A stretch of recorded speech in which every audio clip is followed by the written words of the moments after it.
was indeed very serious, and in many cases, and frankly, it was unacceptable that it happened. 10 individuals escaped from our jail, so let that sink in, 10. When you look at some of the postseason about history, one of the most worst events we've talked about, prison escape, that's happened in a very long time. And unfortunately, several are still out there on the street. I'm thinking about the families that were impacted by the crimes that were committed, the families that are impacted by the fact that they're running our streets, especially with the crimes that they were charged with. And I'm thinking about the neighborhoods that are not harboring them, but the neighborhoods where they're taking up space, where in many cases just their presence creates an unease and potential threat to the folk who live in those neighborhoods. And I'm thinking about the people in the city who are wondering how this could happen and why did it happen and how it relates to all of us, those of us involved, especially on our watch. Now, this isn't a time for politics and finger pointing. This meeting today is about action. How do we come together? How do we answer questions that should be answered? And how do we put solutions in place so that it won't happen again? Our focus right now should be twofold: supporting the efforts to bring these individuals and what our chief and law enforcement agencies are doing back into custody, and to make immediate changes to ensure that this has the slightest, most minute probability that it'll ever happen again. We know the jail hasn't changed structurally. We know that our sheriff has talked about problems at the jail, but what happened shows that the risk is still there. And we can't afford to wait for another headline, another embarrassment to deal with this issue moving forward. This committee is here today to work with urgency and purpose. We're not here to bash or disrespect anyone, but we will get to the bottom of it. We will speak truthfully, and the public deserves answers. And even more than that, they deserve results. So thank you. I want to thank everybody, and let's have a fruitful, good meeting. Chief? Thank you, Mr. Chair. As you know, because this is a standing committee, I had come to address other matters, which is a basic PowerPoint on issues that probably are not in the public's mind right now. Do you want me to actually go through this PowerPoint that has nothing to do with it? You could actually, and for the public who's watching, this is our standard criminal justice meeting. So there were criminal justice agencies that were prepared to give their report while we have the special meeting that's been called by our council president. What you can do, out of respect for the moment, and thank you for that, is maybe give a brief or give a public update as to where you are on this issue. Okay, let me then just go ahead. I know this was agendized, so I will run through this very briefly so we can get to the more important issue that the community is concerned about. So as the public knows, this is a standing committee meeting in which we give an update of what's happening in our agency. So let me address a few things for the public to know. I believe all of you already know, but about a month ago, 2 months ago, when we made promotions in the department, we did a small reorganization. The major reorganization impact is that to my right, Chief Hans Gantier actually became a true number 2 in the department. So he took on a new title and a new role as assistant superintendent. The deputy superintendent rank now has just been cleaned up with deputy superintendents over bureaus. We don't have any other deputy superintendent unless they are over a bureau. You're also aware that we've made now promotions for 2 more majors that were added to our rank. You can see from this quick org chart where they're now assigned.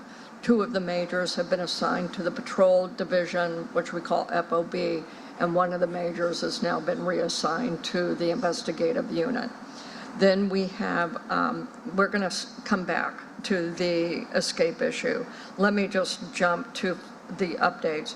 Everyone knows that we are now moved into the new headquarters, which is the DXC building on Poydras. The records unit and the NCIC unit has now made that move since we gave you a last update. There are only 2 other units in the old building, which is Fleet and IT, and they are scheduled for their move out of that building at the end of this month. There is an issue that has come up regarding the crime lab and the DNA floor. That's really for a more in-depth conversation another time, but there are some recommendations that there's going to have to be adjustment to the architectural footprint to make the DNA lab work. You can just see, I'm not going to read the PowerPoint to you, but there has been improvement on HVAC systems in all of the districts that are listed up there, including our evidence and property room and our crime lab. Everybody is aware of the crime trends that have been going down. The graphs speak for themselves. So we've got our person crimes over time and our property crimes over time. We still continue on a trend downward. We've obviously had a spike this month in May. When you see this type of graph here, which is murder over time, you'll notice large peaks and deep valleys. The reason for that is because the numbers are small. So when you have a change in the raw number, those peaks and valleys are going to look way more severe, but it's because numbers are small. Then we know about our fatal shootings. Our fatal shootings are down approximately 63% as compared to last year. And then you saw our non-fatal shootings are down 25%, armed robberies down 22%, auto thefts down 42%, vehicle burglaries down 26%. The only real area that continues to creep up over time is shoplifting. Some of that is due to company policies, such as they are not to call the police until after the perpetrator has left the store. So that's going to impact our ability to get some of our shoplifters into make them accountable. Our violent crime strategy is a strategy that we've been operating and building upon since I got here, but it's a strategy that NOPD did utilize many years ago. And all we've done is kind of rebirth it and put a lot more attention and focus on it. We have called this strategy GRIP. And even when we leave today, we're going straight to a violent crime strategy meeting. We coupled that with the district attorney's office approach called No Dice, and that 2-legged approach has made huge impacts of driving crime down. Well, obviously, we are enhancing our technology. We have 2 new systems that are coming online. Peregrine, which we already have up and going already. ShotSpotter, we're piloting in the 5th District. ShotSpotter in New Orleans had many years ago, and we are piloting it again to see if it can be a force multiplier on gun violence in this city. Recruitment has continued to be a main issue to us. I do have a new captain over the recruiting unit, and she started at the 1st of this month. We're going to revamp our recruiting campaign, maybe use a recruiting firm.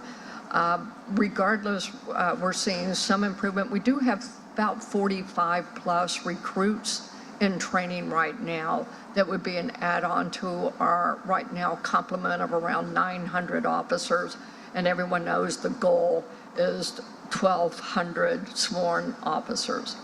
So you can see our recruiting efforts here. For the sake of time and other matters, I'm not going to read that email to you or that PowerPoint. We continue to hire civilians, and they have been a great way of better utilizing our resources. That's really it. You can see our numbers there. And then we can always go back at this point unless when you're ready to have a more thorough conversation Absolutely. about the escape. Councilmember. Just on your presentation, I wanted to make one quick point. I know that Councilman Freddie King could not be here due to a prior scheduling conflict, but I know that he has been a huge advocate for increased efforts with NOP to do recruiting from high school. So seeing the response from the New Orleans Military Academy is very heartening, and anything that we can do to heighten that, because obviously being an officer is a calling, and it's important for us to make sure that as young people are deciding which professions they would consider going into, I think that making an OPD on the forefront of one of those potentials would be fantastic. Continue to do that. So you can see it as that pilot program, and this is our pipeline. So it's out of the cadet program that we were able to get up and started, and it's working. And we have 17 students from MLK, and 4 students are actually looking to be recruits for us. Thank you. Chief, on that point, you know, I think there are 5 or 6 principles of recruiting that superintendents always talk about. Youth, whether it's cadet programs or youth engagement, schools, universities. But one of the main things I think I saw was 1 or 2 at attending a chief's conference once was the officers that are already on the force. Right. They're one of the main tools that are used around the country to recruit. How are we using our existing officers? Well, you know, you are 100% correct. Officers themselves are the best recruiters. If each one would just reach one, we would double the size of our organization. We do pay a premium bonus to officers if they actually are the source of a recruiting of a person who applies. They're given an opportunity to say who recruited you. It could be Chief Gantier. And we do pay a premium to that officer for recruiting. Thank you. Any other question on any other issue? And we allowed the chief to go first, especially so that she can get back to any other statements from anyone else at the desk. Councilmember Green. Yes, Mr. Chair, if I may just comment. On Saturday evening, I received a call from someone who had the unfortunate issue of someone knocking on their door and running away, and then they came back and knocked on their door. I was able to call the 5th District, and we got an immediate response. I appreciate that fact. On Sunday morning, I was at the 3rd District at 7 a.m. because unfortunately someone reported an armed robbery. The response was immediate, and they went to the scene and did an investigation. I just want to say that in general to those who are seated at the table, there are a variety of reasons that our crime rate has gone down the way it has gone down. But one of the things that has to be recognized is the response of the members of the New Orleans Police Department, the professionalism, the engagement with our community, and the sincerity that you show on matters that are of grave concern to our citizens. We're not anywhere where we need to be. There's absolutely too much crime in the city. But I think the members of our community are feeling comfortable with the level of response, the involvement that you have in our community. I go to many meetings and I see members of the New Orleans Police Department there. As part of this presentation, I just want to say to you, thank you to all the officers of the NOPD. We're moving in the right direction, and I appreciate the work that you do. Thank you. Councilmember Giarrusso, Marino, Councilman. Lastly, some of the employees that talked about the HVAC systems, we know there are automatic shutoffs at a lot of the major buildings, and they work on certain shifts. Have you guys worked that piece out so that, especially moving into a new building that's been working on a certain schedule, so that when they shut off, that many of the civilian employees are there on the other floors, that they still have access to the HVAC system, because that's been a problem? I'm going to let you go ahead and speak to that, Chief Landry. Yes. We are working on the issue with DPM. We had a solution last year, but the funding was a concern. So hopefully we'll have something in place for this summer. Thank you, Chief Landry. Any closing comments, Chief? No, sir. Thank you, as always, for letting us give you an update about where we are as an agency. Thank you, and we'll do something more detailed at the next criminal justice meeting, or you meet with council members individually anyway. So thank you for allowing us to at least slip you in so we can have the rest of this meeting. Yes, sir. Thank you. Madam Clerk. Next item. We're on the same item. I don't know if Hang on. I'm sorry. Councilmember Moreno. I'm sorry. I thought it was just the end of her presentation, and then she was going to talk about the situation with the SACs. Yeah, okay, yeah. I'd ask you to do that in the beginning. I ask you to also weigh in on the meeting here also. I don't know if you want to weigh in or not, but based on what the hearing is, initially I said you can give your presentation and also weigh in on the situation that this community is faced with now. Sure. So we have one mission only, and that is to recapture these inmates, these escapees. As I think the community knows by now, but just in case they do not know, we do have 4 now back into custody. We put all hands on deck, and they remain all hands on deck. We also work with our partners, as you know. I will tell you that the Louisiana State Police is the lead agency because, obviously, we're here to support our sheriff and to support anything that we can be as a partner in this. The greatest impact, obviously, is New Orleans, because this is where the escapees ended up.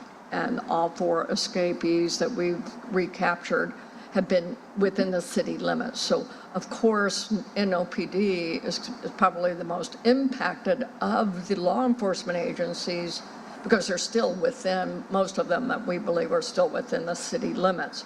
But we actually are a support agency in terms of who's the lead.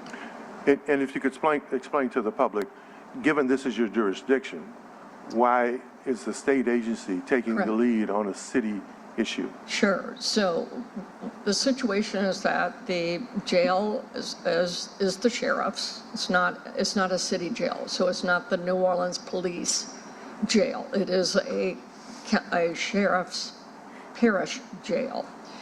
The inmates, however, are state custody. They are state custody. That's why when they're recaptured, they are state prisoners. Because of that, they will be state police. It doesn't really matter who is the agency who captures the escapee. It can be NOPD, it could be Kenner, it could be Slidell, it could be St. Bernard, it could be U.S. Marshals, you name the agency. It's not who's going to do the capture, but once the escapee is recaptured, they are handed over to the state police, because the prisoners are state police. They are not ours. The impact is New Orleans for the most part. But when it comes to jurisdiction, we all got the same mission, one mission. We're all a team, and it is to capture them and get them into custody. Once they are taken into custody, they are going to be sent to a state penitentiary. They will not go back into the Orleans Parish prison at this time.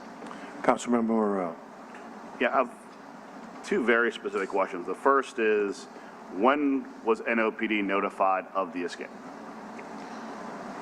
I'm going to give context before I give you just a pinpoint.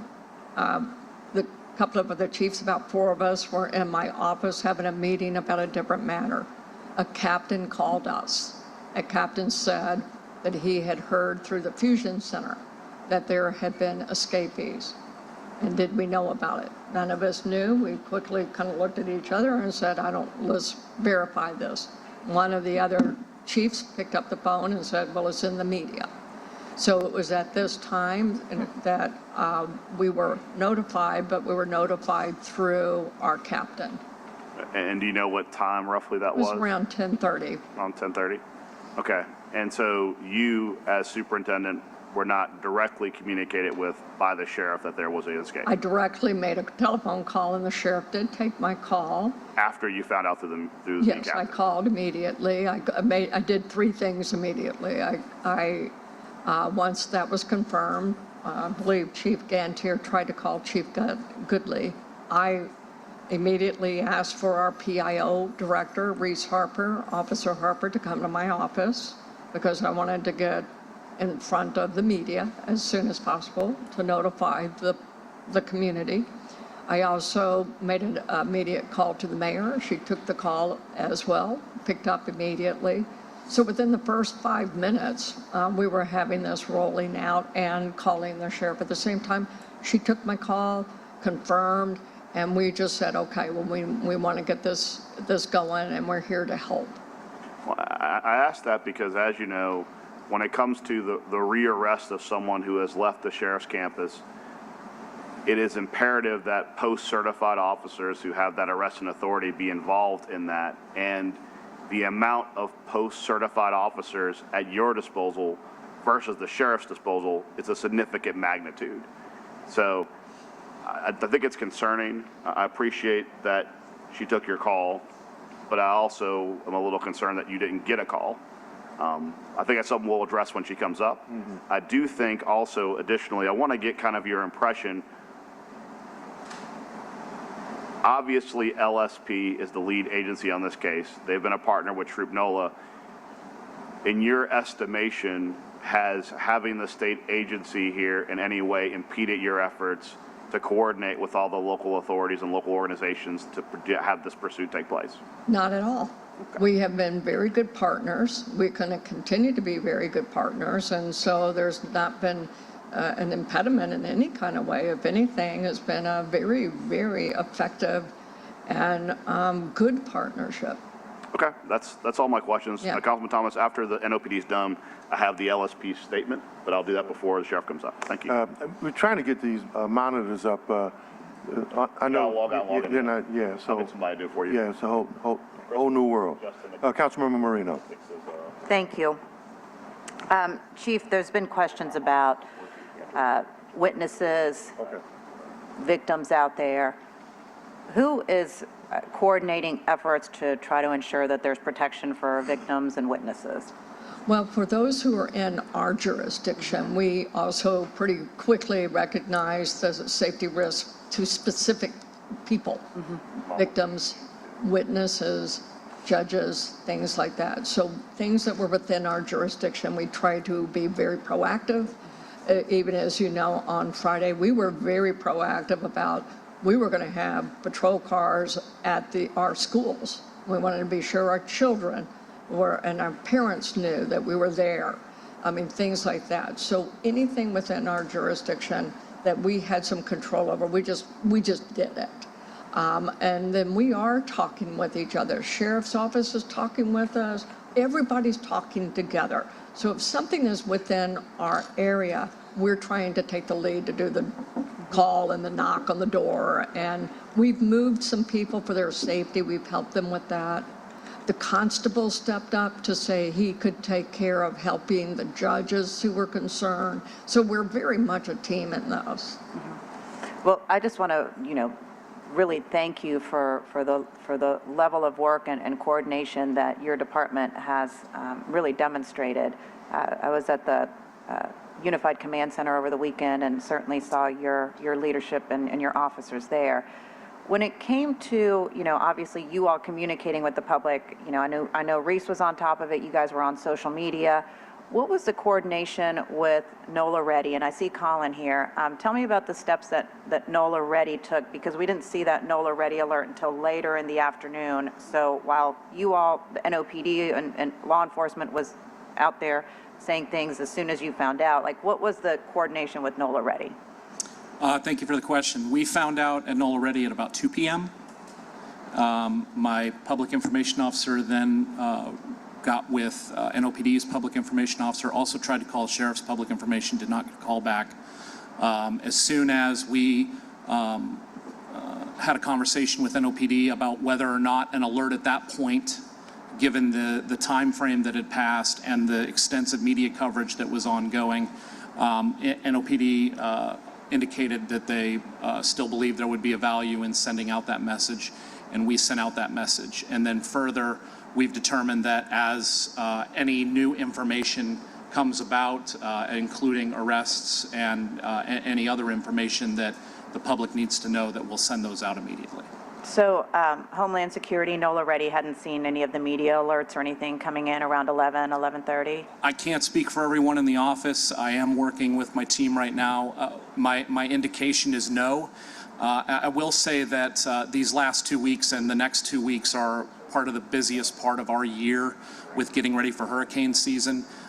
We were all, there wasn't anyone in the office until probably about noon doing different exercises, drills, and meetings with stakeholders for hurricane season last Friday.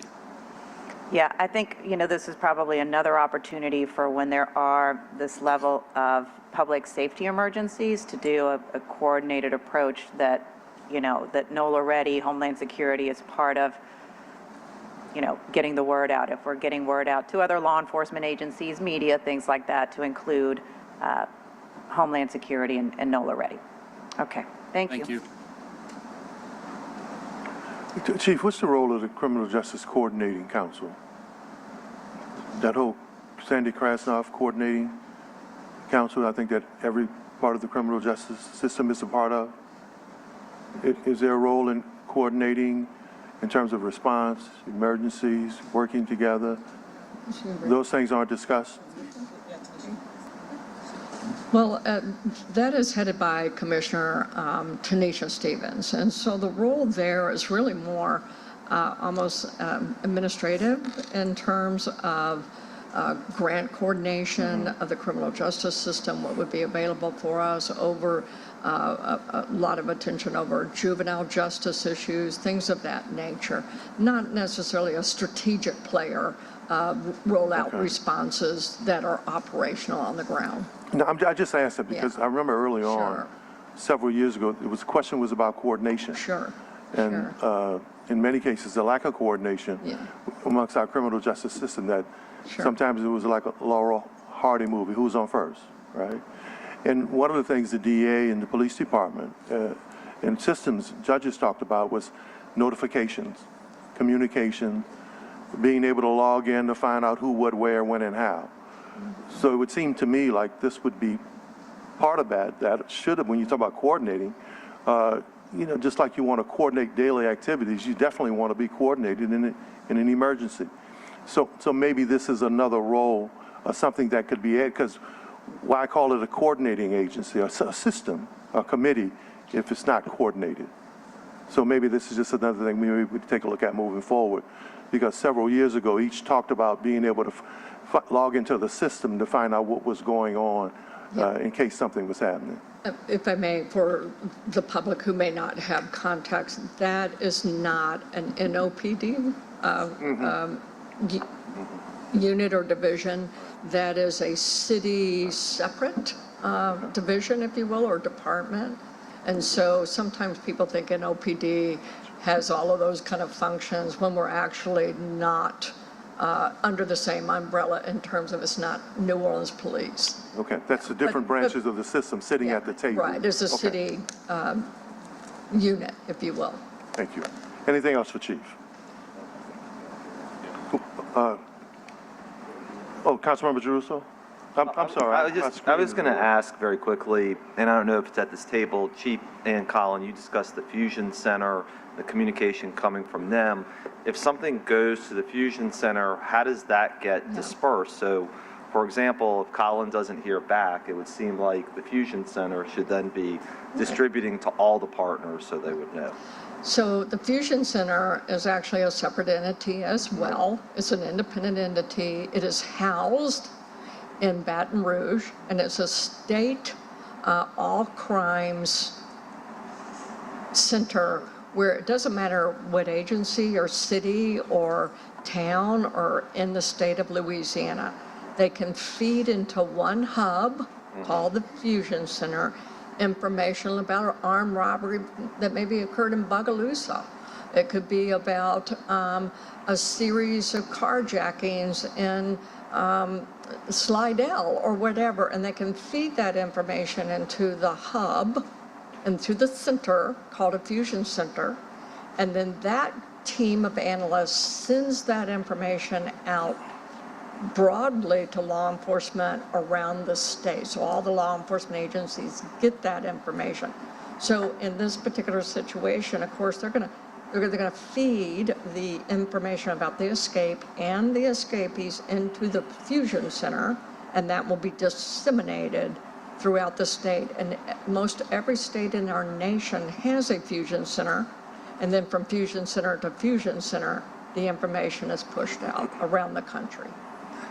Does the information from the fusion center go to just NOPD chief, or does it go to the sheriff's office, to city hall? I just want to make sure everybody who gets a communication from the fusion center is law enforcement.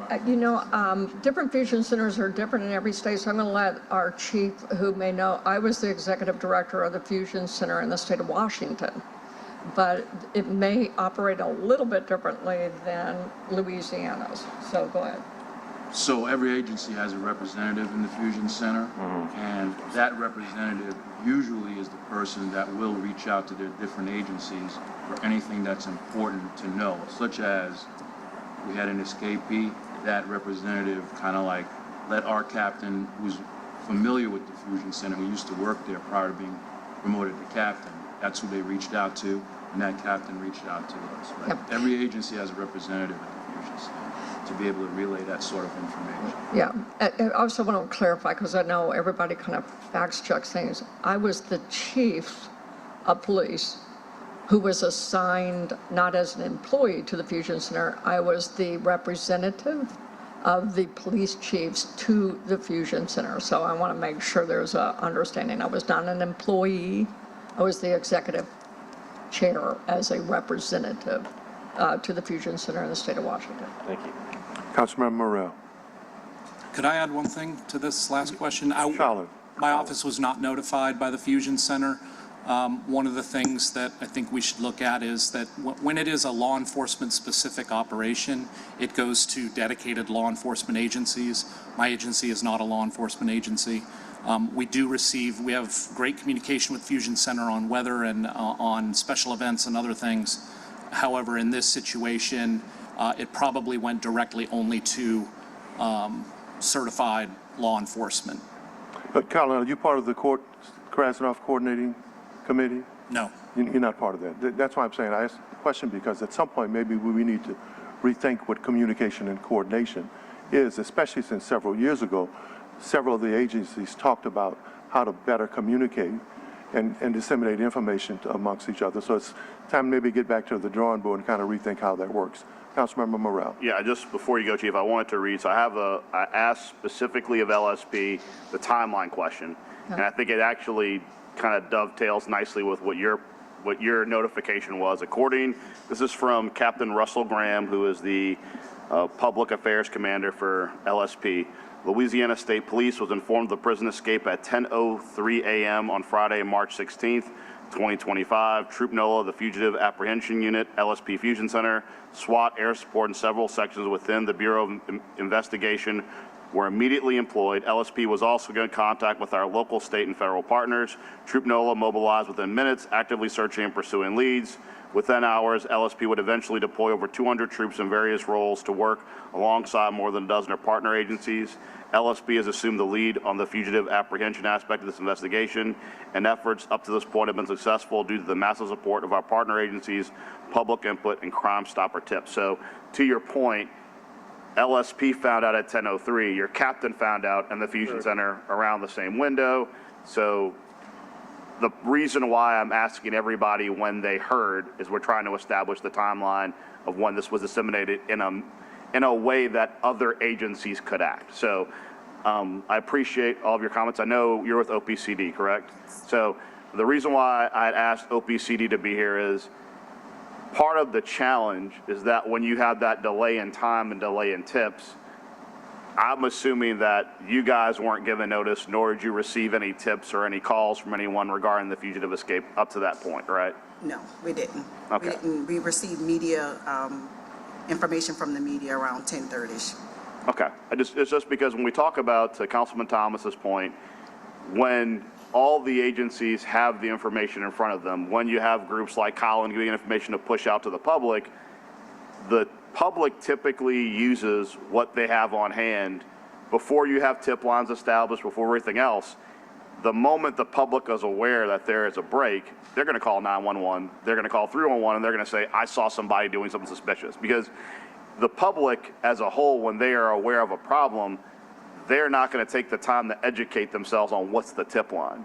And so the reason why I asked OPC to be here is that because there was no dissemination of the public that there was an incident, we lost the opportunity to have those calls that you would have fielded, which would have fed back into the criminal justice system, fed back to NOPD, fed back to the Fusion Center, fed back to LSP to potentially apprehend these people. Thank you for being here today. Thank you. You're welcome. Yeah, Councilmember Green is next, but to add in terms, Chief, you said your captain was called at 10:30 or 10:30. About that time, Okay, yes. so that's about a 27-minute lapse between state police and you being notified.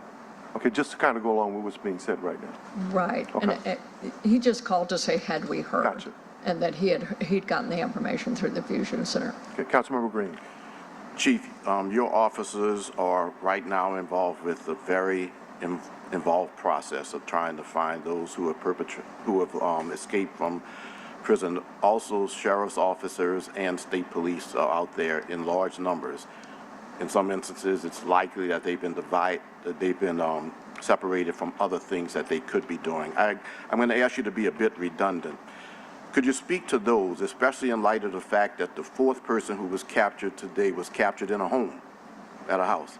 Yes. Could you speak, I'm asking you to be redundant, I know you've said it, but this is a forum to say it. Can you speak to those who are harboring those hardened criminals, Right. who are preventing them from being apprehended, and who are therefore putting the public at risk and putting their own family members at risk by harboring those criminals? Could you send a message to them, please? Well, we have tried to send a message to those who are participating and harboring.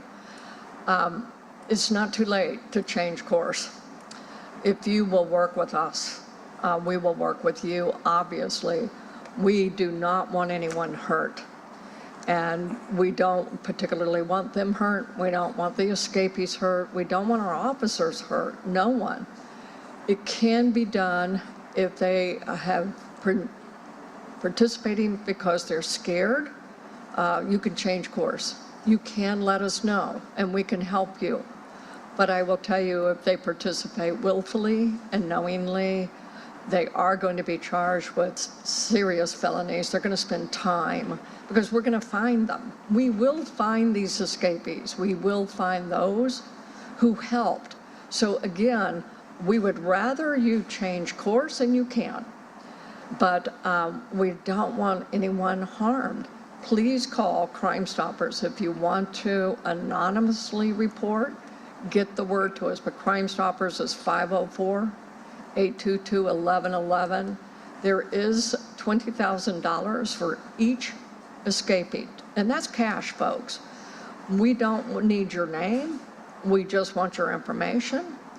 And so you have one of two choices. You can either choose prison, because we are going to catch you and charge you, or you can cooperate, even if you're scared. We can help you.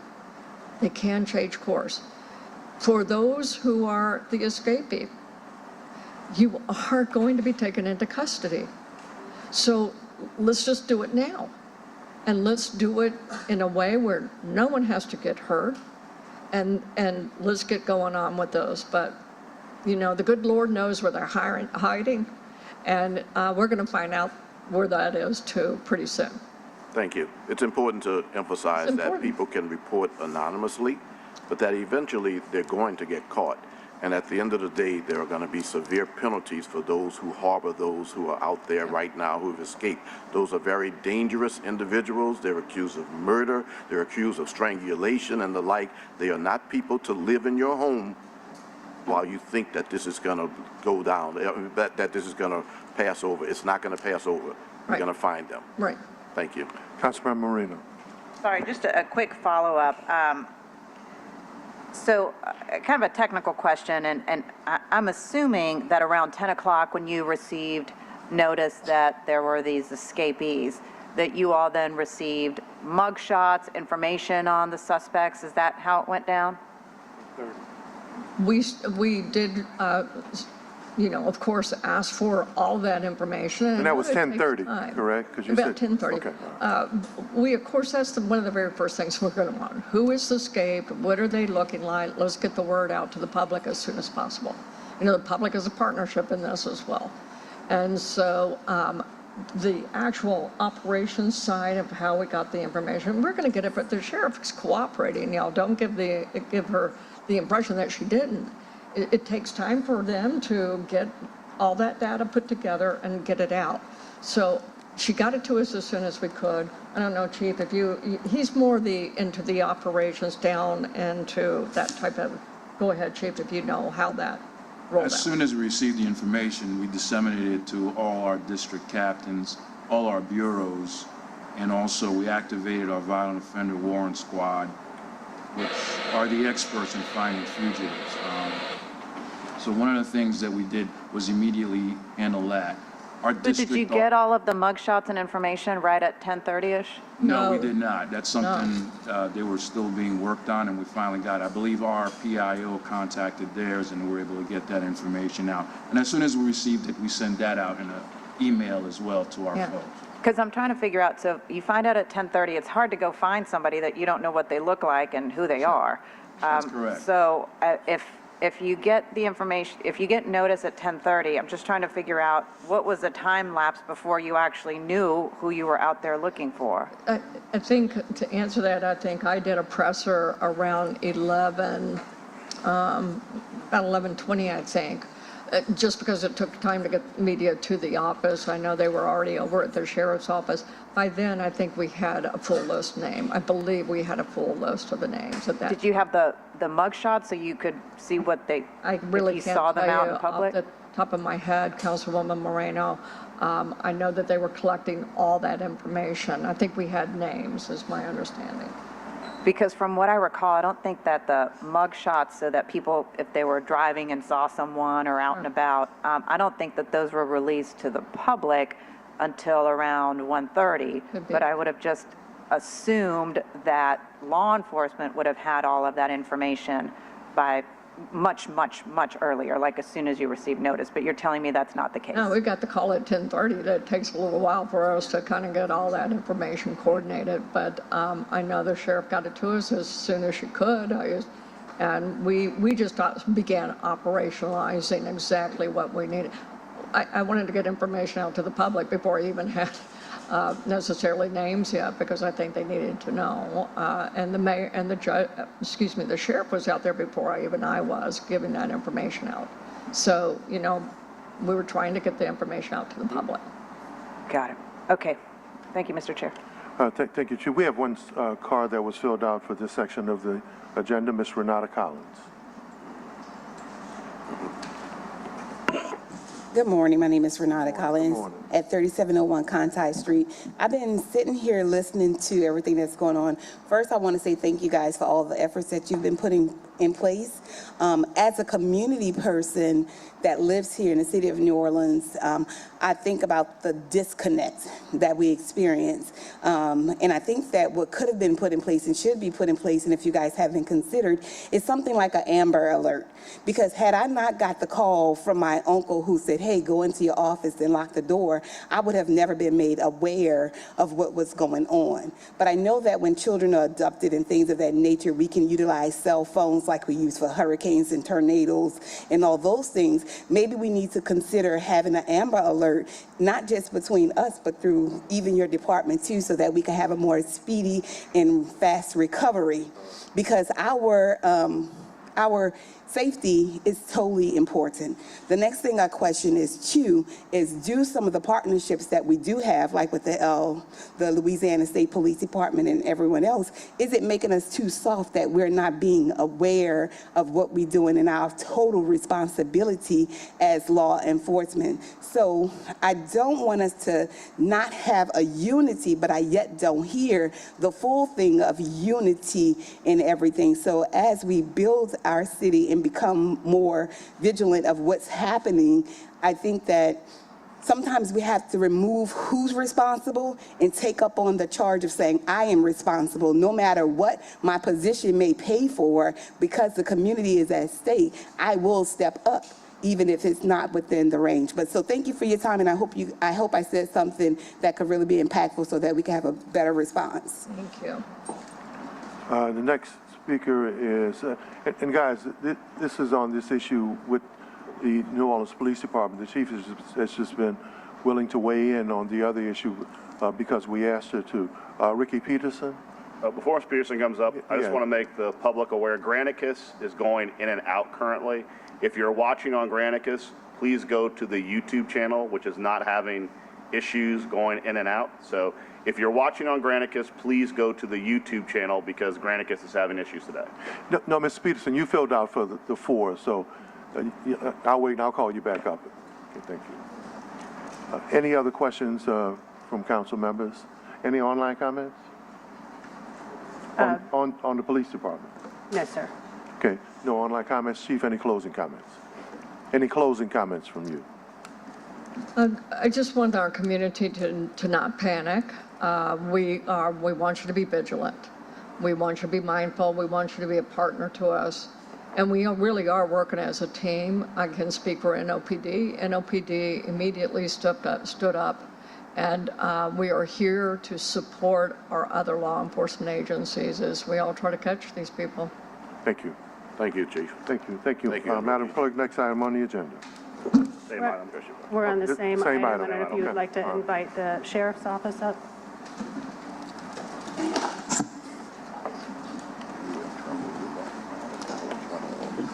Oh, yeah.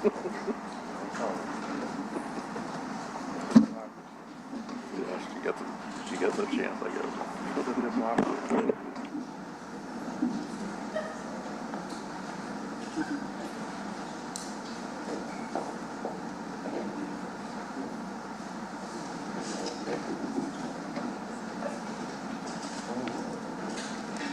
Sheriff, once your team is in place, if you have opening statements, you can start with an opening statement, and then we'll get into the inquiry.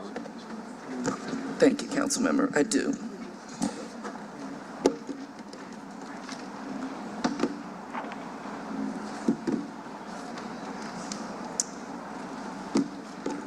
Okay. Good morning, Councilmember. Good morning. And good morning to the residents of the city of New Orleans. I want to give a special thank you to you, Chair Thomas, for your comments. Mine are going to mirror those as we look at leadership at this time to deal with this incident. First, I want to begin by stating clearly and directly, the escape of 10 individuals from the Orleans Justice Center is unacceptable. It is deeply troubling to me as your sheriff, and I know it is equally troubling to you and the public that we are sworn to protect. As your sheriff, I take full accountability for this failure, and it is my responsibility to make sure it is addressed with urgency and transparency. Since the moment this breach was discovered, we have been clear. Our community deserves answers, and more importantly, it deserves action.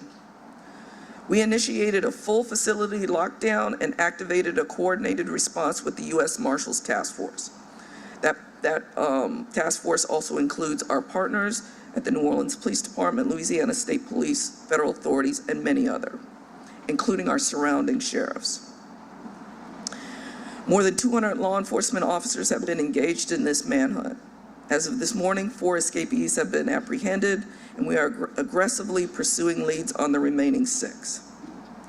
While our internal investigation continues, and while we must respect the boundaries of an active criminal investigation, I can tell you this: there were procedural failures and missed notifications, but there were also intentional wrongdoings. This was a coordinated effort, aided by individuals inside our own agency who made the choice to break the law. 1 arrest has been made, and we are continuing to pursue everyone involved, and that investigation is active and ongoing. As sheriff, I have always been transparent about the realities we faced at the Orleans Justice Center, whether it's putting out logs of incidents in the jail, which you probably won't see any other sheriff to have done, or coming to City Council and talking about our needs. This facility was never designed to be a maximum security jail. It was built for short-term detention, not long-term high-risk housing. Yet over the years, we have been forced to operate without the resources to match our needs. We have submitted multiple requests over the years for staffing, maintenance, and infrastructure upgrades needed to safely run this jail. Unfortunately, time and deferred investment have caught up with us all.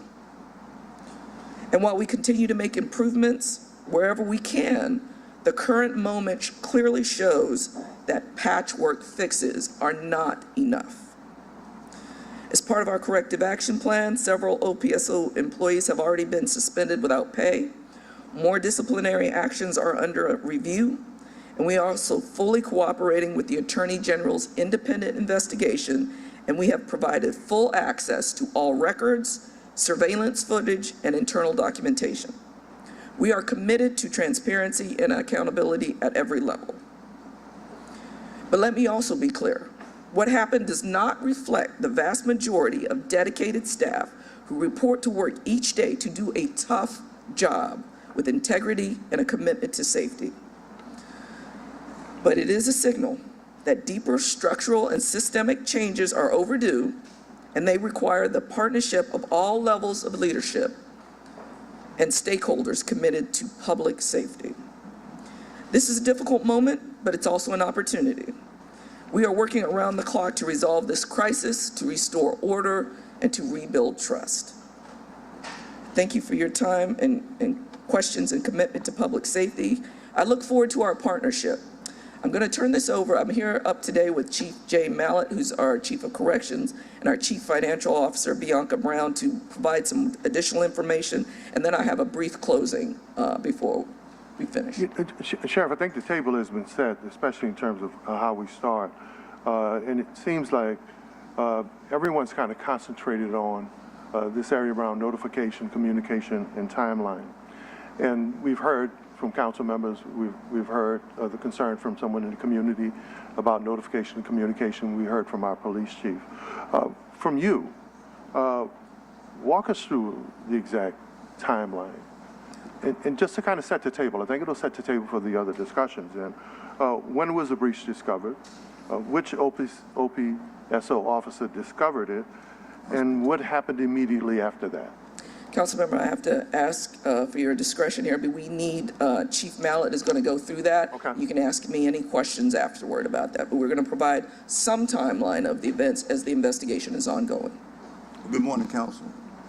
Because of the complexity of this event. Talking to the mic, please, Chief Mallett. So good morning, Council. Because of the complexity of this event, the magnitude of what happened, and the ongoing investigation, certain details of the timeline we can't share because we don't want to jeopardize the investigation. We can say that at 8:44. So timeline being one of the most critical parts of what we've heard from, and you're saying that you can't share those things? Do they jeopardize the investigation? Well, we're going to share with you notification timelines following, that occurred when was notified of the breach.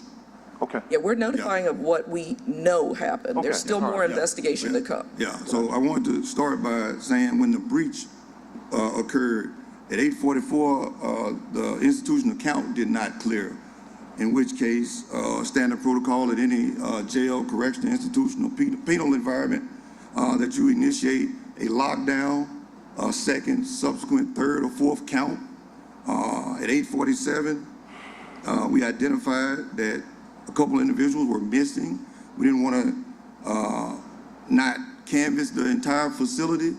8:53, the lockdown occurred. Resources inside of OPSO was called to the jail to start a huge search of the attics, walkway, crawl spaces, other housing units, common areas that are frequent, and those areas that aren't. That happened at 9:30.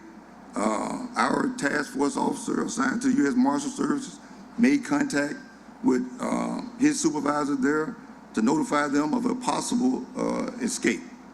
At that point, we began the search process, and notifications were made in accordance to what Superintendent Kirkpatrick stated. But when you talk about timeline in terms of the notification, can you address those issues? Because that was basically the foundation for a lot of the discussion now, is when was the police department notified? When was the public notified? Well, again, Based on our your task response. Our task force at 9:30, task force officer notified their supervisor, who in turn was notifying other individuals and agencies.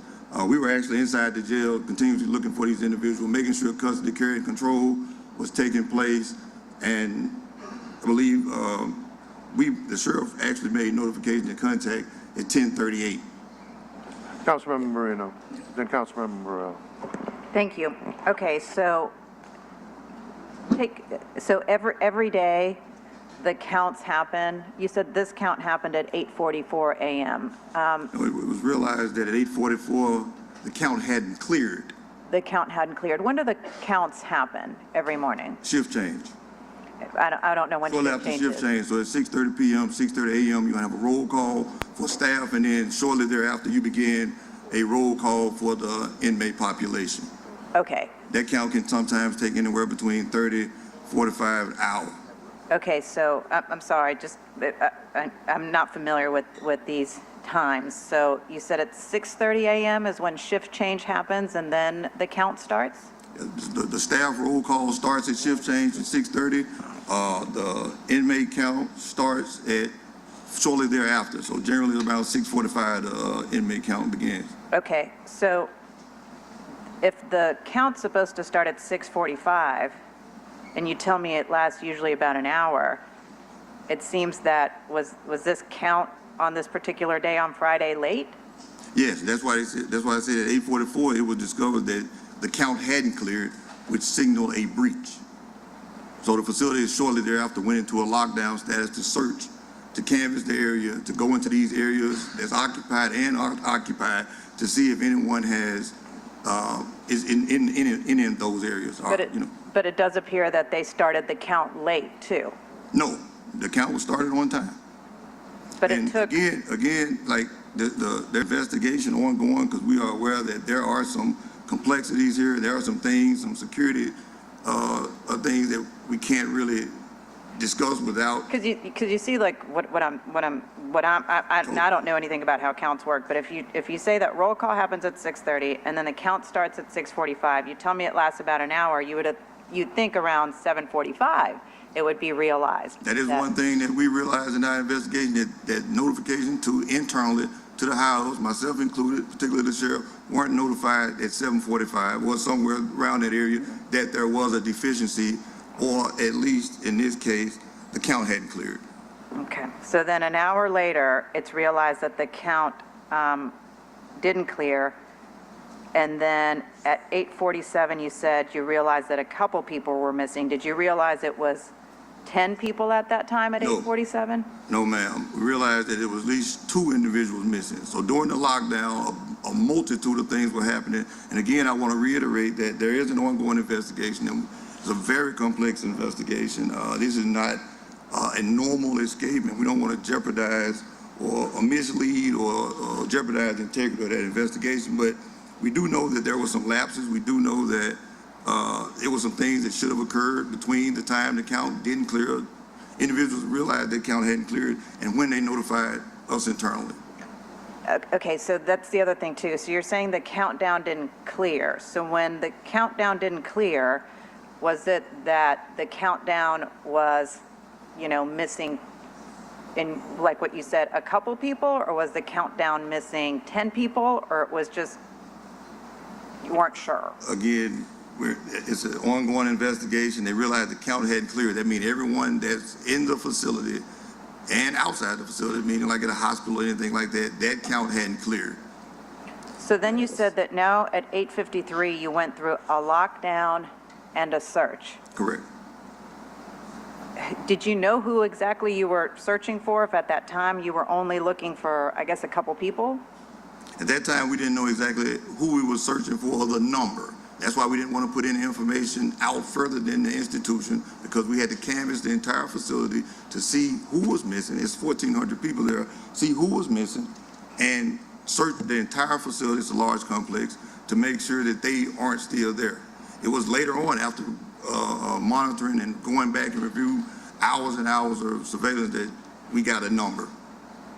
And that surveillance was when everyone was running out of the building? That video that you all presented? That was during the presented news to the conference? public, that's shared on social media. Okay. That was part of the intelligence we used to determine that. All right. I know I'll have questions, but this, just on this topic, Mr. Chair. Thank A you. lot of questions. Councilmember Morrell, then Councilmember Giarrusso. I think the number one question we get asked over and over again, and I think it's why we're kind of harping on this timeline, is the notification process.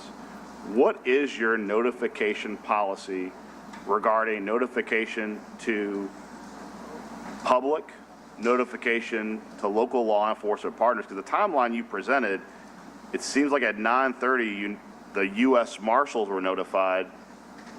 Why didn't anyone from the Sheriff's Office notify NOPD directly, considering they're like your next door law enforcement partner?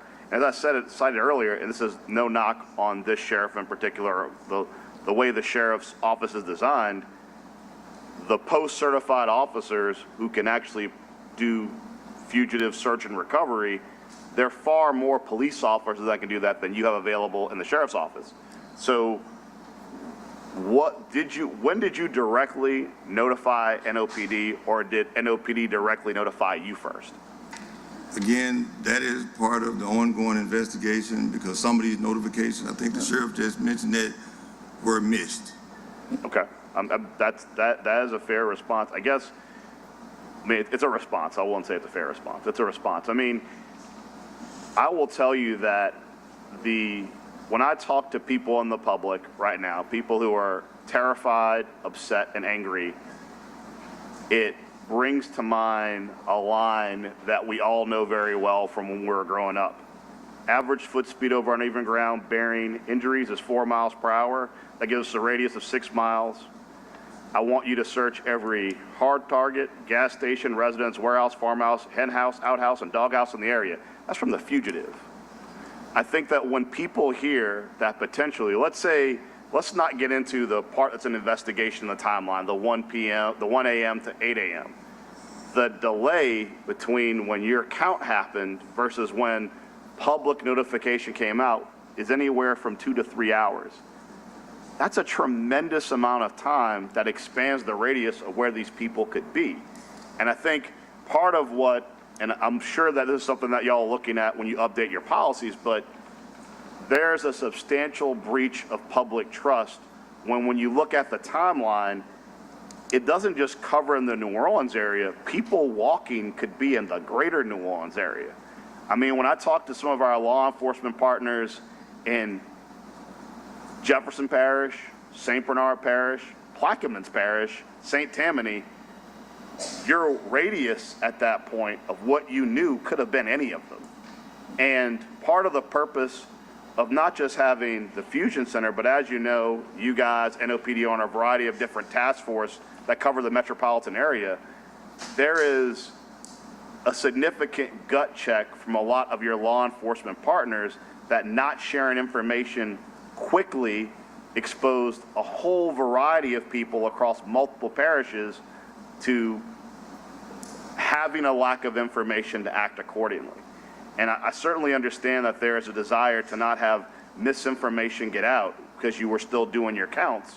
But if the shift change, as Council Vice President said, was 6:30, if the count was supposed to take about an hour, and then you're looking at 8:44, you're still verifying the count is wrong, and then the notification is 9:30, every moment that passes is more time to expand that radius to make your job and everyone else's job that much harder. So I would certainly hope that as we're talking here today, that there's going to be an established policy the public, the council, all of your law enforcement partners can then look at that says this is our policy going forward on when notifications go out. I can tell you our chief is probably the most mild-mannered person on earth. I am very surprised she did not show anything other than anger that she found out from the Fusion Center when you two are adjacent to each other in the city of New Orleans. I mean, if I know that your department and the police department work very closely together, it is very odd for them to find out from the Fusion Center that you have a jailbreak. That's just weird. And I think it's something that needs to be addressed because they are your closest next door partner. You guys should be lockstep when something like this occurs.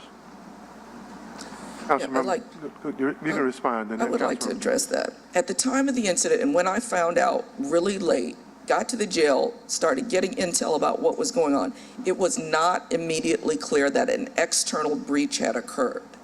So when we have to search this facility with 1,400 people in it, 24 pods, 24 pipe chases, which are the areas behind the pods, that takes a minute to be able to do. You also can't give out false information about who's missing. One person was found somewhere else in the facility, but now law enforcement is looking for that. That wastes resources. So we were trying to get that down. Now, did I overly rely on the partner task force system? I did, because that was important to get that out. We also had to pivot and start with our victims reparations unit, victims and survivors reparations unit, and start reaching out as well to victims. So it was a moving, it was definitely a fluid situation. We put out the mass notification to our partners, and then we had to certify who we're looking for before we get them going, before we send this out to all of our partners. So my priority in that was getting the facility locked down, finding out exactly what happened. There are 900 cameras. You can't look at them all at once, and they all take pictures of something different. So that was a process to get through all that, to get firsthand information that we could give out reliably to our partners. I did speak to every sheriff, or reach out to every sheriff after that. I spoke to Colonel Hodges, and I spoke to Chief Kirkpatrick as well, and took responsibility for not talking to them directly. But our goal at that moment was to get it out as far, as wide as we can, through the task force. I did overly rely on that. Yeah, but I think that for me, the challenge is, logically speaking, the amount of time it takes for example, the U.S. Marshals to bring resources to bear, even LSP, as you saw from their statement, to bring resources to bear, the ability for NOPD to bring resources to bear is exponentially faster. So I guess for me, kind of what I'm stuck on right here is, it would seem like the least harm would have been done and the fastest response in contacting NOPD first. Only because once you start mobilizing federal and state partners, they're not all co-located here. I mean, when you look at LSP's statement, when you look at the resources they have to bring to bear, that's not Troop No, that's Troop B, that's Troop C. I mean, they're bringing them into the city, but I would argue, and I mean, I don't want to devolve into an argument, but when you're trying to, if you're looking for a margin of error, you're better off operating within that margin of error with your coexisting law enforcement agency who can activate resources and also stand them down just as quickly. So, for example, if you knew at 8:44 you potentially had a problem, it's a lot easier to call up NOPD, have them turn out resources, and then stand those resources down than to call LSP at 10:30, have them bring all the resources in, and then stand those down. I hear what you're saying, and I hear that you wanted to use the network to get it out there, but it just seems like the least efficient way to manage the problem as it occurred. We're trying to get notification. We're not going to argue this point back and forth. We're trying to get out the information as fast as we can to everybody. The U.S. Marshals are the leaders in getting this type of folks into custody. Absolutely.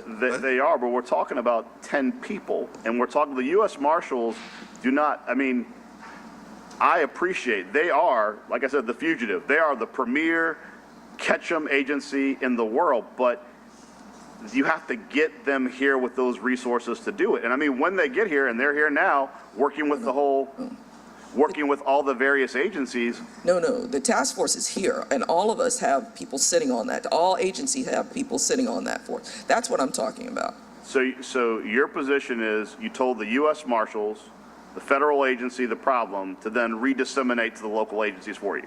No, we told our individual on that task force to get with the leaders of that task force to disseminate it widely to all of the partners in the task force, which is every law enforcement agency. Okay, I'm going to relinquish my time at this time because I think we're just both saying the same thing. Thank you. Councilmember Giarrusso, then Councilmember Marino. Thank you.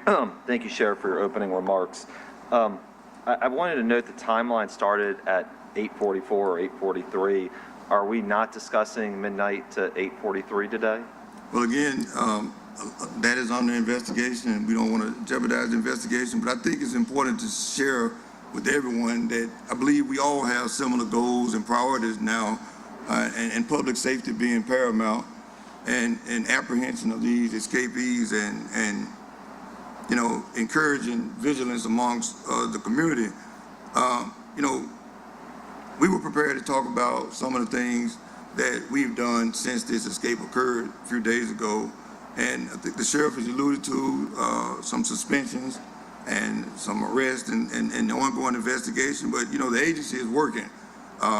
We've partnered, we've had conversation with entities. The Department of Corrections right now is inside of our facility with about 10 experienced, more than 50 years of correction experience doing a security audit and assessment. We know, I mean, I think everyone here is aware of the limitations of the jail. Jail being a temporary holding facility, we know those limitations. But we have done some things in lieu of this event. We deployed and revitalized some of our staffing gaps. We know what we need to operate an effective jail. We know what we have filled.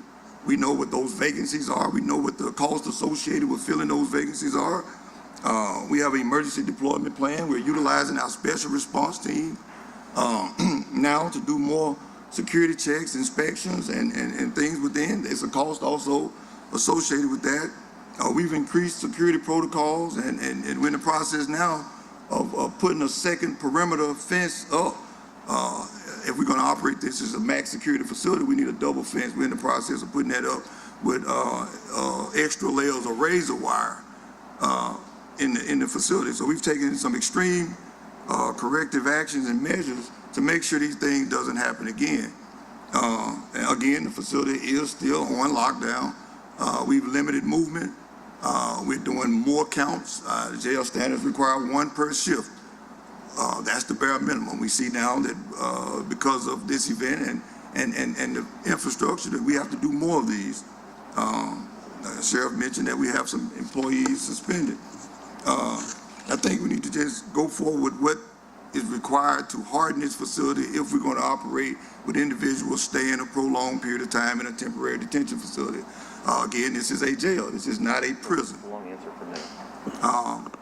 Part of the correction action plan includes a $13 million+ ask that we went and talked about for capital improvement. We started a project with the funds we had to develop a restrictive housing area that included hardening the cell doors, hardening the locks. We went with the willow wedge lock. This lock device and hinge can withstand 600 impacts of 200 foot-pounds of pressure. It withstanded that twice. So we're in the process now of completing that so that we can put some of our higher risk individuals in those particular cells. Sorry.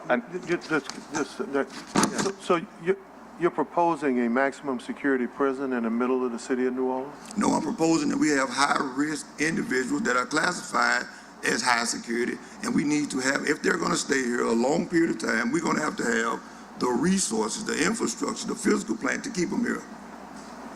That's what I'm saying. In a temporary facility? Jail by definition is a temporary housing. Look, I've always thought when you chair a meeting, you kind of direct it, so I don't want to, but as someone who's a little familiar, there's just some comments have been made about temporary facility, maximum security. Those are different types of systems. They operate differently from a parish prison or a jail or holding cell. So at the appropriate time, I'll ask for some clarity about that. I know everybody wants to get their good questions in. Councilmember Giarrusso, we're still with you, and I apologize. Yeah, it's fine. So I guess the reason I'm asking is for the first time I seen the presentation and you had up is that there are statements in here in red, so I appreciate highlighting those to make it more visible. Staff failed to conduct proper security checks. Security checks were skipped or incomplete. Failed to detect early warning signs. And so I appreciate the transparency with that. I guess what When are we going to know what that means, though? Those are important. I don't want to undermine that those are important acknowledgments that we're learning for the first time today, but I think the what of those also and the magnitude is also important. So, Sheriff, you said you have logs. Are there logs that are ultimately going to be produced? How long is that going to take? When will we learn the answers to what those things are? Obviously, I can't give you an exact time, but we are turning over everything to the Louisiana Attorney General's office, who is spearheading the criminal investigation into what went on. We have also been pledged assets from the Department of Corrections, who are looking at the facility itself for us and working with Chief Mallett. In fact, they came in this morning to start working with us to look at policies, procedures, structures, as they have pledged to assist us as well. So the investigation is going to take however long it takes, because we now know there was intentional and we know there were failures, and we don't know if all those failures were intentional. So that investigation, the criminal side, is paramount. We can't do anything to, of course, to jeopardize that, but we will give that information as soon as we can. There were failures in our personnel. All right, but I guess the logs to me seem like a public record. The logs that should be kept about rounding. About what? Rounding. Logs, security rounds. Security rounds. When will those be made public? We'll talk to our partners about that in the investigation. Okay, well, I think you can specifically say to them the council is also requesting them, because I think that is part of the whole notification issue as well. I have one last follow-up for now to Councilmember Moreno's question, and then another issue with what Councilmember Thomas raised. What time is first meal? First meal is generally around 5:15. 5:15. Is there a head count at that point? Again, there's no head count at that point, no, sir. So Head count is a shift change. all right, so Individuals all the time refuse to eat breakfast for a lot of reasons. But again, because of the integrity of the investigation, we'll be glad to share that information once it becomes more available. I mean, I guess the reason I'm asking is because that's another hour that moves back. And again, look, I'm just putting all my cards on the table. I mean, I have no political axe to grind because I'm leaving in 237 days. I think people just, not that I'm counting. But look, the bottom line is I think people just want to know as much of a timeline as possible. And that's all we're trying to get to. We understand there's an investigation. And then, the last thing too is, and my guess is this came up yesterday to Councilmember Thomas's point, if the concern is that the jail is not being used as a temporary holding facility, but a full-scale security one, my hope is there's some motion practice with the court to alleviate that, or at least an agreement with the judges to alleviate that. Because my further guess is the court, which has ordered all of us to do certain things, will not take kindly to the fact that it's not being used for its stated purpose. And I mean, I think if you're not getting the help that you need from other partners, because, this concern has been raised, in fairness to you, Sheriff, the cap is what, $12.50, and we're closer to $14.50. We may need some judicial relief if we can't get relief from being partners with each other. Councilman Giarrusso, that's a central point, very central point. If it's a holding in a temporary facility, that's different from a maximum security. That's different from what happens in Angola. That's different from what happens in Dixon. It's different from what happens in a low, a medium, or a camp facility. And the buildings need to be constructed or built accordingly. The House of D was different from Tent City. Tent City was different from the day cell or the holding cell. So at some point, especially given the fact that we've heard these comments about temporary in the facility, there's going to have to be some clarity moving forward about what is the facility, what does it function, and how should it function. Councilmember Moreno. Thank you, Mr. Chair. Just some follow-up questions. So, Chief, how often are there issues with head counts? There's always issues, but not to this magnitude. Like I said, there's a variation of times that count clear. Sometimes it can clear in 15 minutes. You have to understand, that at this particular jail, I mean, particularly in the morning time, that morning count, we have a lot of individuals that have to get ready for court. We take about 120 individuals from OJC to the courthouse daily. So the count sometimes can be slow because guys don't want to get up. So without getting to the complexities of day-to-day, the count varies as when it clears, when we get people out, because they got to go either on an out count or an in count, particularly where they are. They may be going to a medical appointment, they may be going to court, they may have attorney-client visits. So it's a lot going on at the crack of dawn. Right, So- so you're saying that it's not unusual to have counts be off? It's not unusual. And when you say it's not unusual, is this, how often in a week would you have counts be off? I mean, because of it's a correctional setting, I can't really say how often in a week, but again, it's not unusual that a count may be delayed. Okay. So one of the other issues that you all talked about, and I talked about as well, was reviewing footage from cameras. Who is the security electronics vendor for the jail that deals with the cameras and that type of security?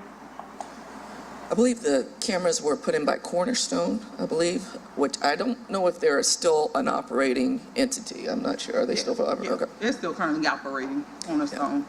Okay, so It's a, sorry. Go ahead, Chief. You want to talk about So it? yeah, they're the main ones that are operating. Right now, those, we partner with third-party companies that kind of come in. move up to your mic, I'm sorry, I can't hear you. So right now, we partner with third-party companies that kind of come in to help assist with those, because any new cameras or anything we kind of install, they would interface with our old company. So we may use Beacon technology. Sometimes they come in to help and assist. Wait. Okay, so is Cornerstone the vendor? Cornerstone was the original vendor. Okay, so they were the original vendor. Okay. And so when did that contract end? It was prior to Okay, administration. so then you all came in, who is y'all's vendor? So right now, we have a vendor on a day-to-day basis. We have a IT department that services those as needed. But right now, if there's something that comes up that they can't service, we have to contract out. And sometimes we use Beacon's technology for that. They have an approved list of vendors that they may use for specific needs at that time. Wait, so you don't have a constant security electronics vendor at this time? We can't afford that. But here's the deal, and we talked about this last Monday, and part of the phase 2 and phase 3 integration involves replacing the entire camera system. Phase 3 is coming online with a totally different camera system that's in place now. The camera system that's currently in place is end of life. It's either there or very close to the end of life.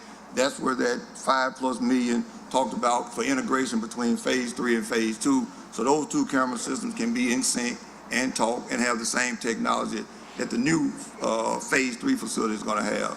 So we have IT individuals that service that, but we don't have a vendor in place because we know phase 3 is coming on, and probably in everyone's opinion, it would make a whole lot of sense to have a separate contract with a group of cameras that are out of service, and you got a new contract with a company that's coming on with a totally different camera system.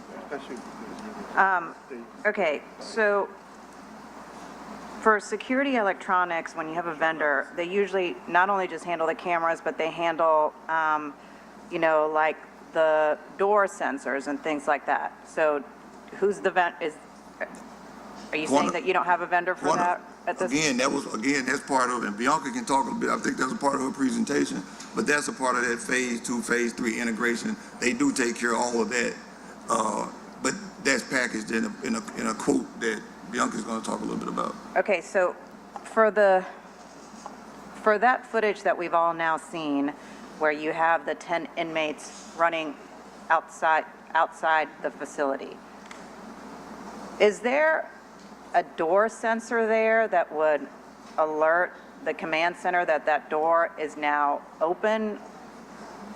Some kind of alarm that goes off? No, that is not an exit door. There is not ingress or egress. That is a door that goes simply to a pipe chase where the plumbing is. There's no entry point except that one door to go into that particular small pipe chase. So there's no sensor associated with it because there was no electronic, there's no entry or exit. So people shouldn't be in and out there unless they're doing service work.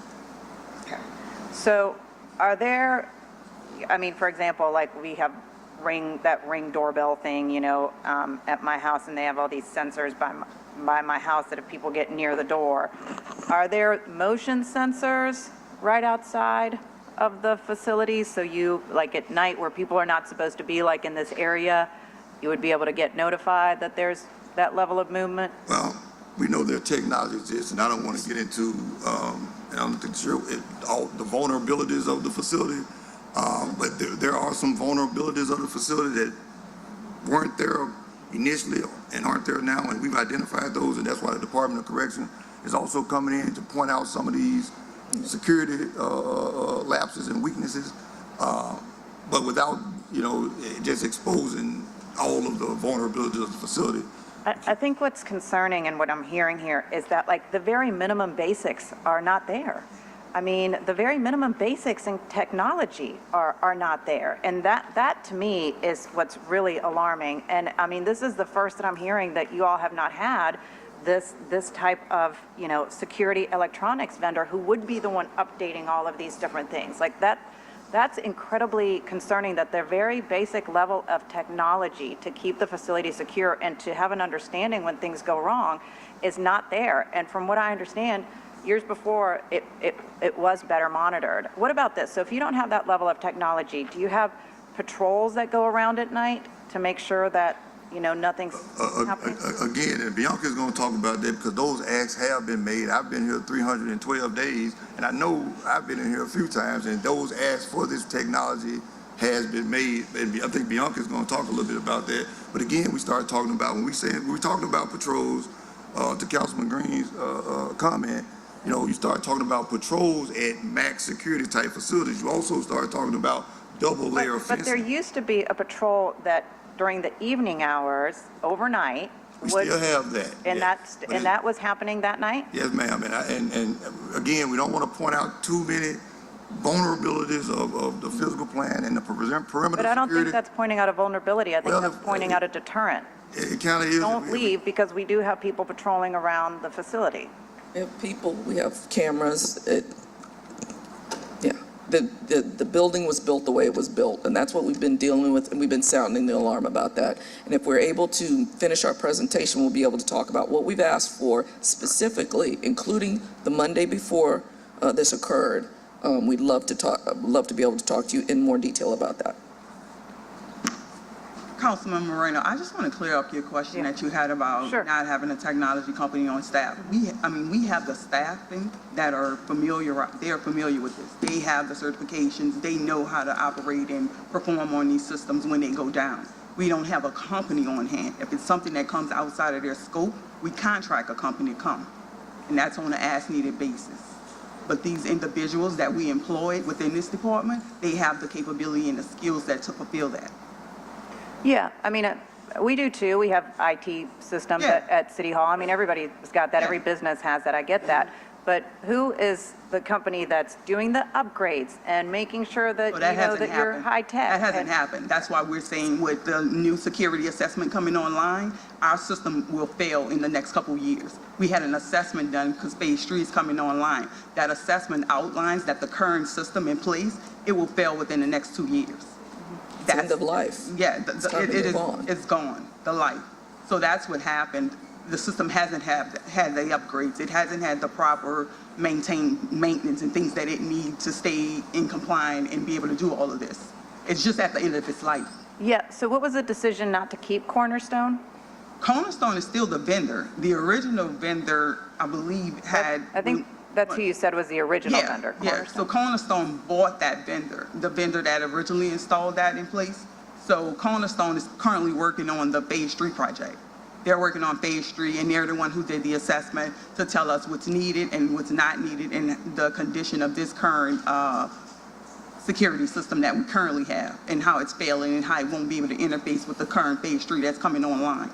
Okay, so the vendor that used to be there, Cornerstone, is now advising you on how to upgrade the system, but you don't have a vendor now. Right now, you just have IT doing the repairs to the system. Yeah, we just have the repairs being done to the system. It's at the end of its life cycle. So, to upgrade it, you have to replace it at this point. Yeah, and It's not upgradable. And we also put forward the cost, which is $4 to $5 million during the whole Justice Reinvestment Act, where we were upgrading all the systems in the criminal justice system. It's $4 to $5 million. I think it's $5 million now to fix it, but it was about 4.1, I think, when we asked for it back then, because we knew that we can't have two systems. It's got to be just one integrated system. We put that again forward last Monday, which we think we have agreement on to be able to do. And we hope to move forward as quickly as possible with that. Okay. Councilmember Green. Mr. Chair, based on what I've heard, I would like to reserve my question until the end of your presentation. But I am going to ask you this at the end of the presentation. I know that a lot gets thrown on the city in terms of our financial responsibilities. Well, we made a conscious decision as a council, and the administration supported it, to not raise taxes because of the crisis that was going on in insurance and other areas. So at the end of the day, we'd have to identify where the money is. At the end of your presentation, I'm going to ask you, what about the state? What have we asked of the state? Everyone there is on a state charge. The state has a role in corrections, a big role in corrections. What have we done there? And then I'm going to ask you also, have we applied to the federal government for grants? Because it's kind of alarming when you use words to say, such as, we're at the end of the useful life. What does that mean? In 2 years, if you don't get the money, then the system is just going to be completely obsolete. And how much have you asked of us, the state and the federal government, to assist in that regard? But I am going to reserve the questions because some of what I wish to ask may be asked at the end. But I'm going to ask about funding that is in addition to what the City of New Orleans taxpayers provide for that jail. As part of that question, I am going to also ask, what can be done? The City Council, previous to this council, passed an ordinance saying that the maximum capacity was going to be 1,250. Of course, like so many ordinances, the question is, and it's been asked, is how do you enforce it? But what can be done to get to the level of inmate population that you feel is manageable?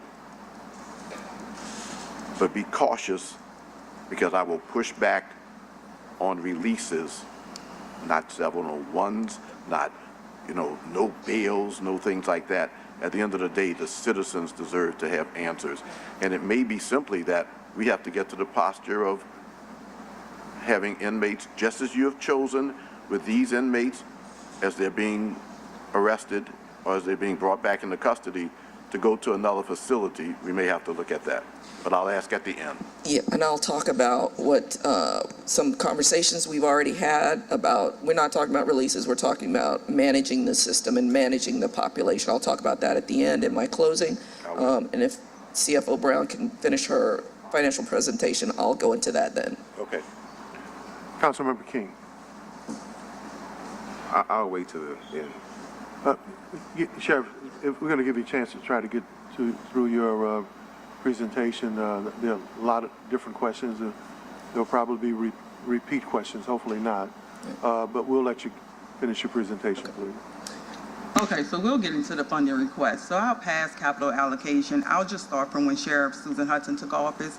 2022, our allocation from CNO from the City of New Orleans was $37.7 million. In 2023, our allocation increased to $41.1 million. In 2024, it increased to $44.3 million. In 2025, at our highest population level, our budget decreased to $41.1 million. With the current staffing levels and mandated overtime requirements due to staff shortage, our payroll... I'm sorry. I'm going to interrupt for a second. Councilmember Giarrusso. Thank you. I mean, the budget book shows like 60 million or 65 million. I mean, and the CAO is here.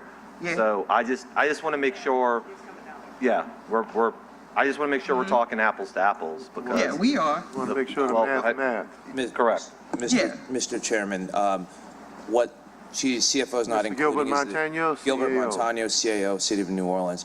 CFO is not including in their numbers is the healthcare contract, which is $25+ million, which is also directly provided for the residents within the population. So that's where you see the delta. I'm happy to also articulate the spending trends. We've done fastidious information and research on obviously their budget in the last couple of days. So anytime you need me to address a question, but the delta there is specifically exclusion of the jail healthcare contract. And the reason we exclude that, because we don't adopt it. The funding is directly dispersed from the city to that contractor. It doesn't flow through the jail. But you're a beneficiary of that. We can't approve it or disapprove it. I can't spend it. But I mean, but guys, I mean, come on. Yeah, I mean, like, it's like saying my kids benefit from tuition, but they don't benefit from the tuition because I'm paying it. I get it, council member, but if they submit an invoice, we can't say we're gonna approve it or not approve it. Can you run the jail without having the health contract? We cannot. Okay, thank you very much. We cannot. And just, Madam The actual Chair. allocation as, Sorry, not to interrupt. Just, I wanted to give historical context for that. Originally, the jail contract was provided to the sheriff's office. I don't believe in this administration, and it was not getting paid, and they were using those dollars. So the city removed that management of that healthcare contract. So it's not something that necessarily we love managing as far as the financial burden, but it was originally in the sheriff's office. But because of delinquent payments, we did have to remove it and pay it on time. so overall, just focus on the city allocations, not the overall budget of what's budgeted in the other revenue categories, but focus on the city allocations. That's all I was referring to, council member, the city allocation. So our 2025, when we had the highest population, our allocation decreased to 41.1 million. With the current staffing levels, I'm gonna break it down for you. The mandated overtime requirements due to staff shortage, our payroll is 1.6 million a payroll. 1.6 million a payroll for current 769 employees. Our quarterly allocation from the city is 2.2 million. We have 6 payrolls in a quarter. If you do the math on that, that's 9.6 million. 10.2 million from 9.6 million leaves us with 600,000 a quarter to run the jail. If you do that, it costs about $63,000 a week to feed the current population breakfast, lunch, and dinner. Not even alone with the utilities, the clothing, and the other necessities that's needed to run and operate the overall agency efficiently. Just last month, I think we sent in our March report. We sent in a March report, a summary of budget to actuals and projections. On that report, you will see that we went into the month of April with $158,000 to run that agency. Okay, thank you for that. To wrap up, council members, community, what happened last week was a crisis, but the conditions that made it possible are not new. The jail is the same today as it was on Friday, and it is the same as when we submitted our 2024, 2023, and 2022 budgets. The conditions have not changed, but now the consequences are undeniable. We are operating under tight staffing conditions with outdated surveillance system, aging locks, blind spots, limited redundancies, and our current budget prioritizes safety as best we can. We're spending our money on what is a priority right now, but it is simply not enough. What we're doing is reactive, but this crisis makes it painfully clear being reactive costs more. It endangers safety, it breaks down the public's trust, and puts lives on the line. I want to talk to what Councilmember Green asked me about. On Sunday, I spoke to AG Liz Morrell. She doesn't live in New Orleans. She's not part of municipal government. She's not even of the same political affiliation, but on Monday she was here. She helped us get a meeting with the federal judge, the Department of Corrections, the Louisiana Sheriff's Association, and all 3 of those agencies pledged personnel support, and the judge pledged to help us with anything that he can. Immediate actions. We talked about immediate, short-term, and long-term solutions to deal with the jail population, which is way over the number that per number of deputies that we have. Real discussions. We're grateful for that. We talked to Chief Kirkpatrick.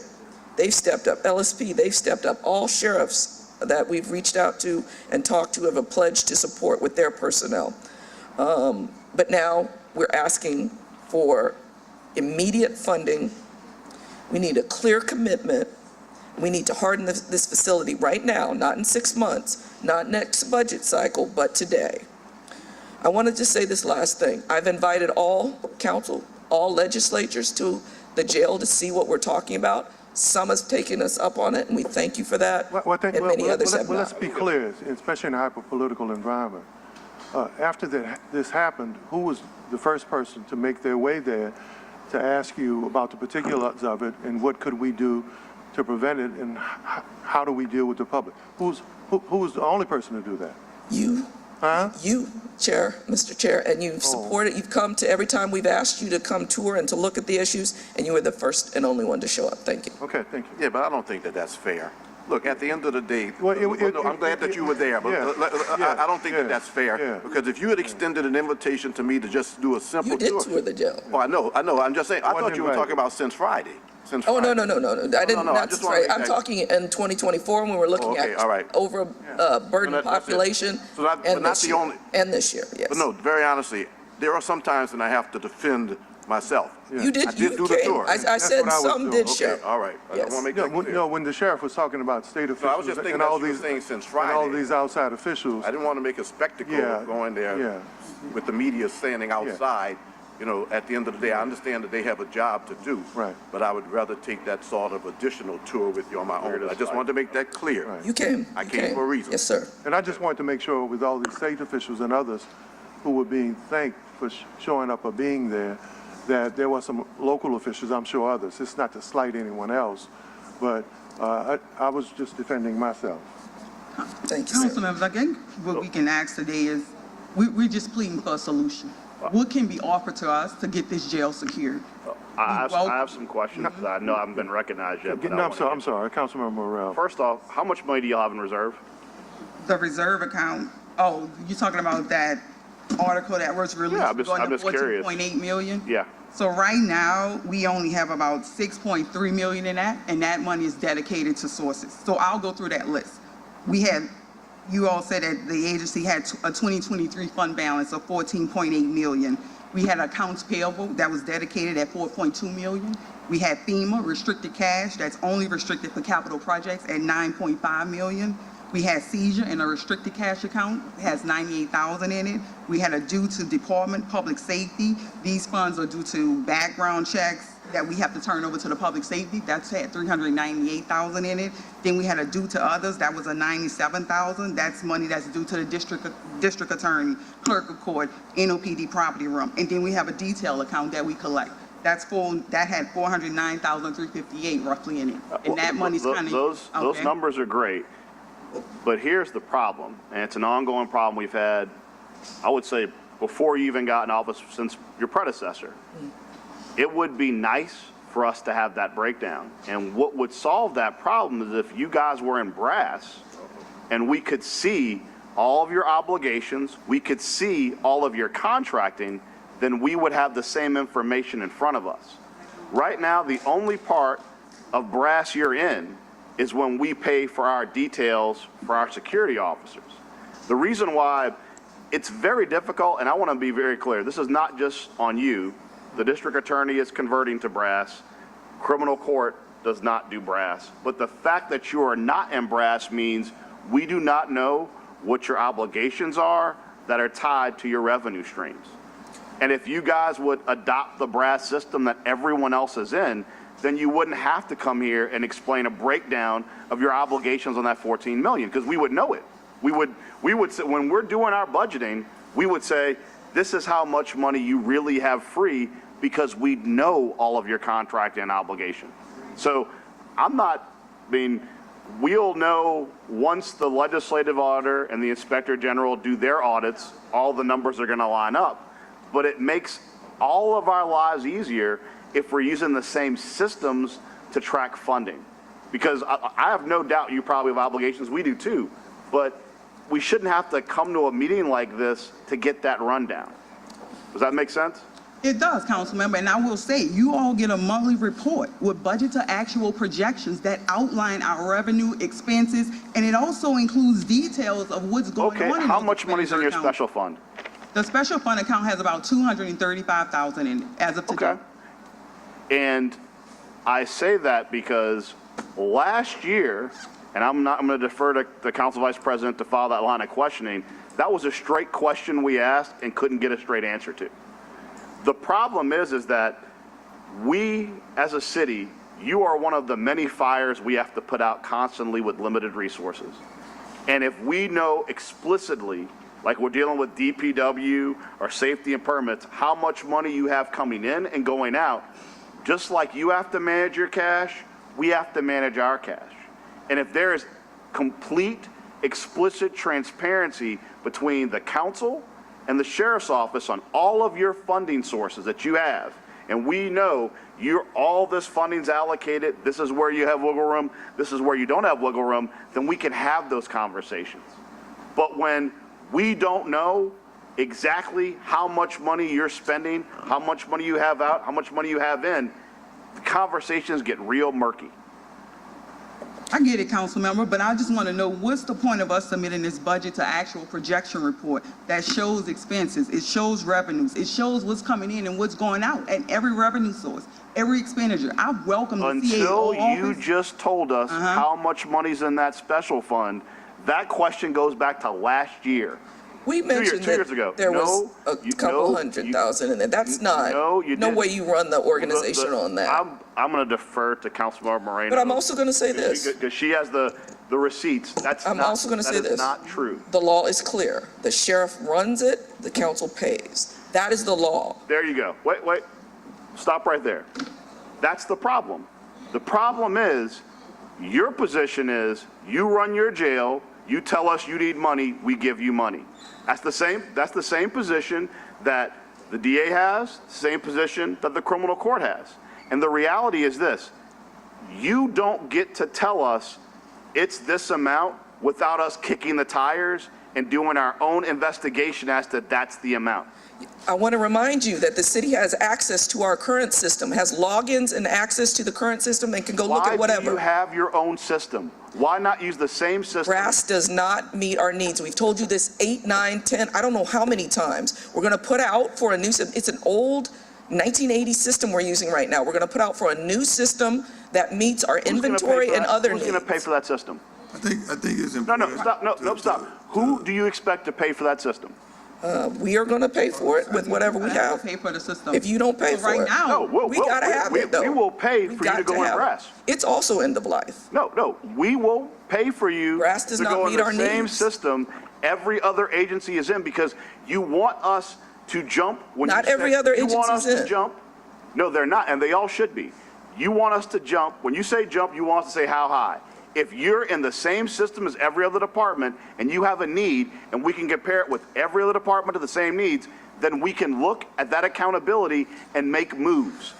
You don't get to have a system that only you control to tell us what you need. But the system is open, it's transparent. Been talking for 3 years. You can get into the system. Mr. Montano.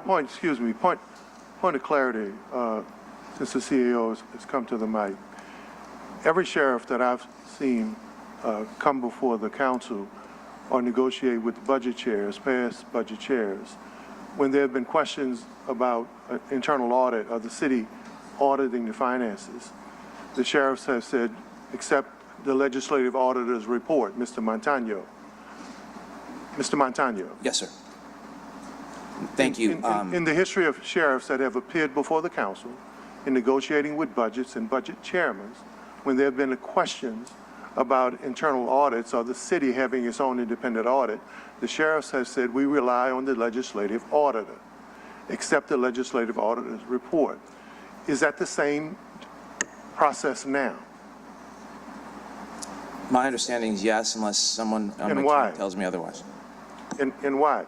Because city officials have asked for more in-depth audits, studies of the budget, but each sheriff, I'm not saying they're wrong, but each sheriff has said, we will submit the legislative auditor's report. It's the law. Sheriffs before Fody said it, Fody said it, Guzman said it, and I think you said it. So why? And why isn't there anything more in-depth or internal? It is the law. We do have to do it. When I got into office, we were 2 years behind on that, and we have now caught up. We are almost completely caught up. We'll get our final audit done. But when I got into office, we were 2 years behind on that. But it is the law. We're required to do it. And we do follow that law. We do submit it. It's a public document. It lives on a public site. The audit is done. There are no deficiencies outlined in the audit. The audit has stated the facts. To be clear, just so everyone understands, the legislative audit report is the audit you submit to them and they published. Correct. You're not being audited by the auditor. No, that's No, not they true. come in and audit us. They audit what we submit and prepare. The issue is, when you look at Mr. Williams, for example, and how we're transitioning him into brass, all we want truly is to know how you're spending our money. You have your money, you come in, your millage just passed. That is money that you control, correct? Do we control your millage money? You do not. You do not, correct. You control money, though, for the entire system. It is not your money. That money is obligated to all of us. And if we had a more fair process for budgeting, that would be great, where we sit down and look at all the parish offices and our needs. That would be very helpful. The budget process, where we come and there's a couple of hours of hearing, is not helpful for us. And we do meet with y'all on a regular basis as a part of the consent judgment, but things don't get moved along. So we have to have more say. I'll return to the first point that I made. We had this debate, God, for the last 2 years about the new system you want. And to be clear, on the record repeatedly, that's the system you want the city to pay for. We have an existing system that everyone else operates on. I do not understand, and I'll say this, why every sheriff we've had, even your predecessors, do not want to be on a system where we understand it, the public understand it, and we can clearly track expenditures. Not just what your money is and where it's at, but also your contracting. I mean, brass has two parts. It has the internal audit system and it has the contracting system. And the ability for people, both in government and outside of government, particularly with contracting to track it, it's a level of transparency that breeds trust. When you're not involved in it, it hurts trust. I mean, the reality is, if you want us to trust your numbers, I'm saying you want us to trust your numbers and budget accordingly. Put your numbers in the same system every other department is in, and we'll trust your numbers. That's fine, but you would also have to have additional systems that run parallel with brass, because we have a work order system that's tied into this that brass won't be able to support. We have a warehouse system. Mr. Montano, can you answer that question for me? The brass question. I think, Mr. Chairman, members of the committee, I'd happy to answer the brass question, and if you could also indulge me on some of the financial discussions that are occurring. We can comport, and I know our brass vendors and many meetings have occurred as a result. We can absolutely comport to the needs necessary for the sheriff's office. Simply put, understanding how the money is spent is not something we have access to. We have revenues, we have expenditures. At the end of the year, there's some reports on contractors, but it's murky at best to really understand. I get it's a totally elected separate entity, and we have some challenges and some authorities related there. We can only provide the funding. We do not have direct access to how the money is spent. So to double down, to have everyone on the centralized brass system and everybody speaking the same language can occur unequivocally. There may have to be transitions and change, but if a large, complex organization like the City of New Orleans that has many, many more complexities, because you look everything from NOPD to the fire to DPW, we are a plethora of organizations. Mr. We can Montano, absolutely make the sheriff's office But is this policy, legal, or jurisdictional? Because these questions have been asked for the last 60 years to sheriffs. Is it policy, legal, or jurisdictional? It has to be clear, the sheriff's participation in brass would have to be voluntary. Okay. We cannot make the sheriff's office go into it. My simple point is, if you want apples to apples and you want to be treated like a massive organization, to your point, like the New Orleans Police Department, which has many, if not more, of the same challenges you do, if you're all in the same system, we are comparing apples to apples with expenditures, tracking funding, tracking contracts. When everybody else is on one system and you're on another, then it is very difficult for us to verify independently how money is being spent, how to track it, how to track forecast, the entire deal. you're right, Mr. Thomas. They can choose not to be in brass. They can choose to come to us and say, we need another system. I mean, you could choose all of that. But you can't in the same breath say, but you guys are unfair because you're not giving us the money we want when we want it, when we have a delay in comparing those two systems because one is apples and one is oranges. Yes, if you don't want to be in brass. This is degenerated. This is about public safety. The building has to be fixed So is now, Councilman. NOPD. It's got to be NOPD is fixed public now. safety and have a more This has to be complicated system fixed than you now. do, and they're in brass, and we challenge them on their budgets. We right now are dealing with $70 million of overtime with Mr. Montano and digging through their books to make sure it was necessary. Yeah. If you But were in brass. you gave it to them, didn't you? So here's the deal. The No, we haven't, because building we has haven't to be reconciled assessed we haven't and reconciled the fixed. budget yet. The building has to be fixed. That's it. We need that now. It's the same building as Friday. It's the same building as the budget cycle before. It's got to be fixed. Brass is a distraction. The building has to be fixed. You know what needs to be fixed? What needs to be fixed is somebody walking around as a person to go make sure 10 people aren't sneaking through a hole. That's not a building, that's a person, that's a decision. 60% staffing and 1,400 people over the city council limit with no assistance in sight. Thank you. Mr. Montano. How much are you paid per person, like every other sheriff in the state, to keep people in your jail? I can speak to that, and I think there's a misconception about the fact that there are a large number of state inmates in the jail. 90% of that population is, in fact, pretrial people.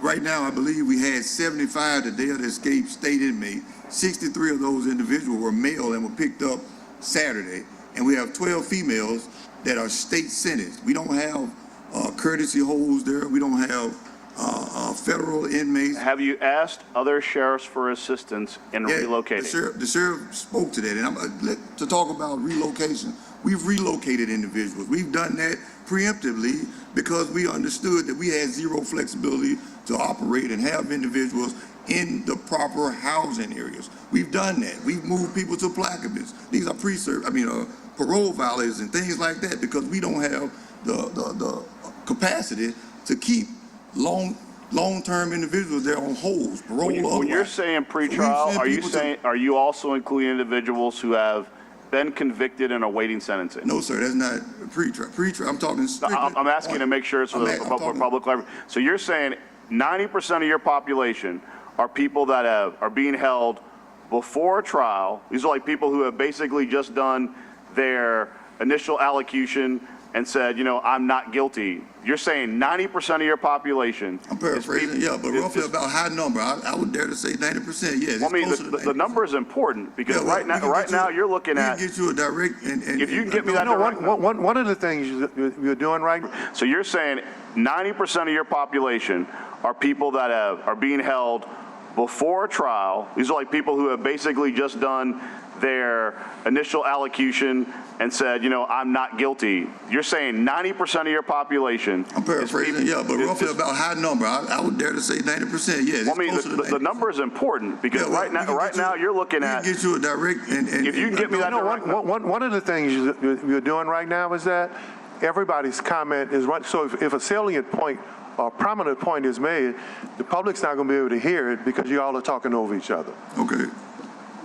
If you could get the definitive number, the number is important because if it's 85%, if you do the math and our cap is 1250, and let's say you come back and say 75% is pretrial and 25% is state people, state holds. That means if you take 25% of 1,400, you're below the council number that's in the law. So having the actual number is important because, as Mr. Green said, if we're holding state inmates, then we have the ability to tell the state, we can't hold your inmates, you got to take them.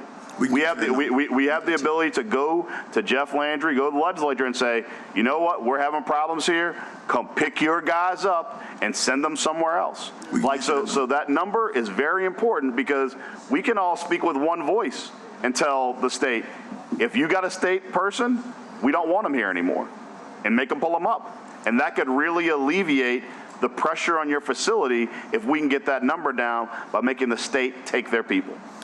Respectfully, and we can get you that number. I think the sheriff captures this information, so we can get you that number today. That would be great. At some point let's have a discussion about those numbers and what those numbers represent once we get that definitive number. I'll look forward to getting that number. I'm done, Mr. Thomas. Okay, thanks.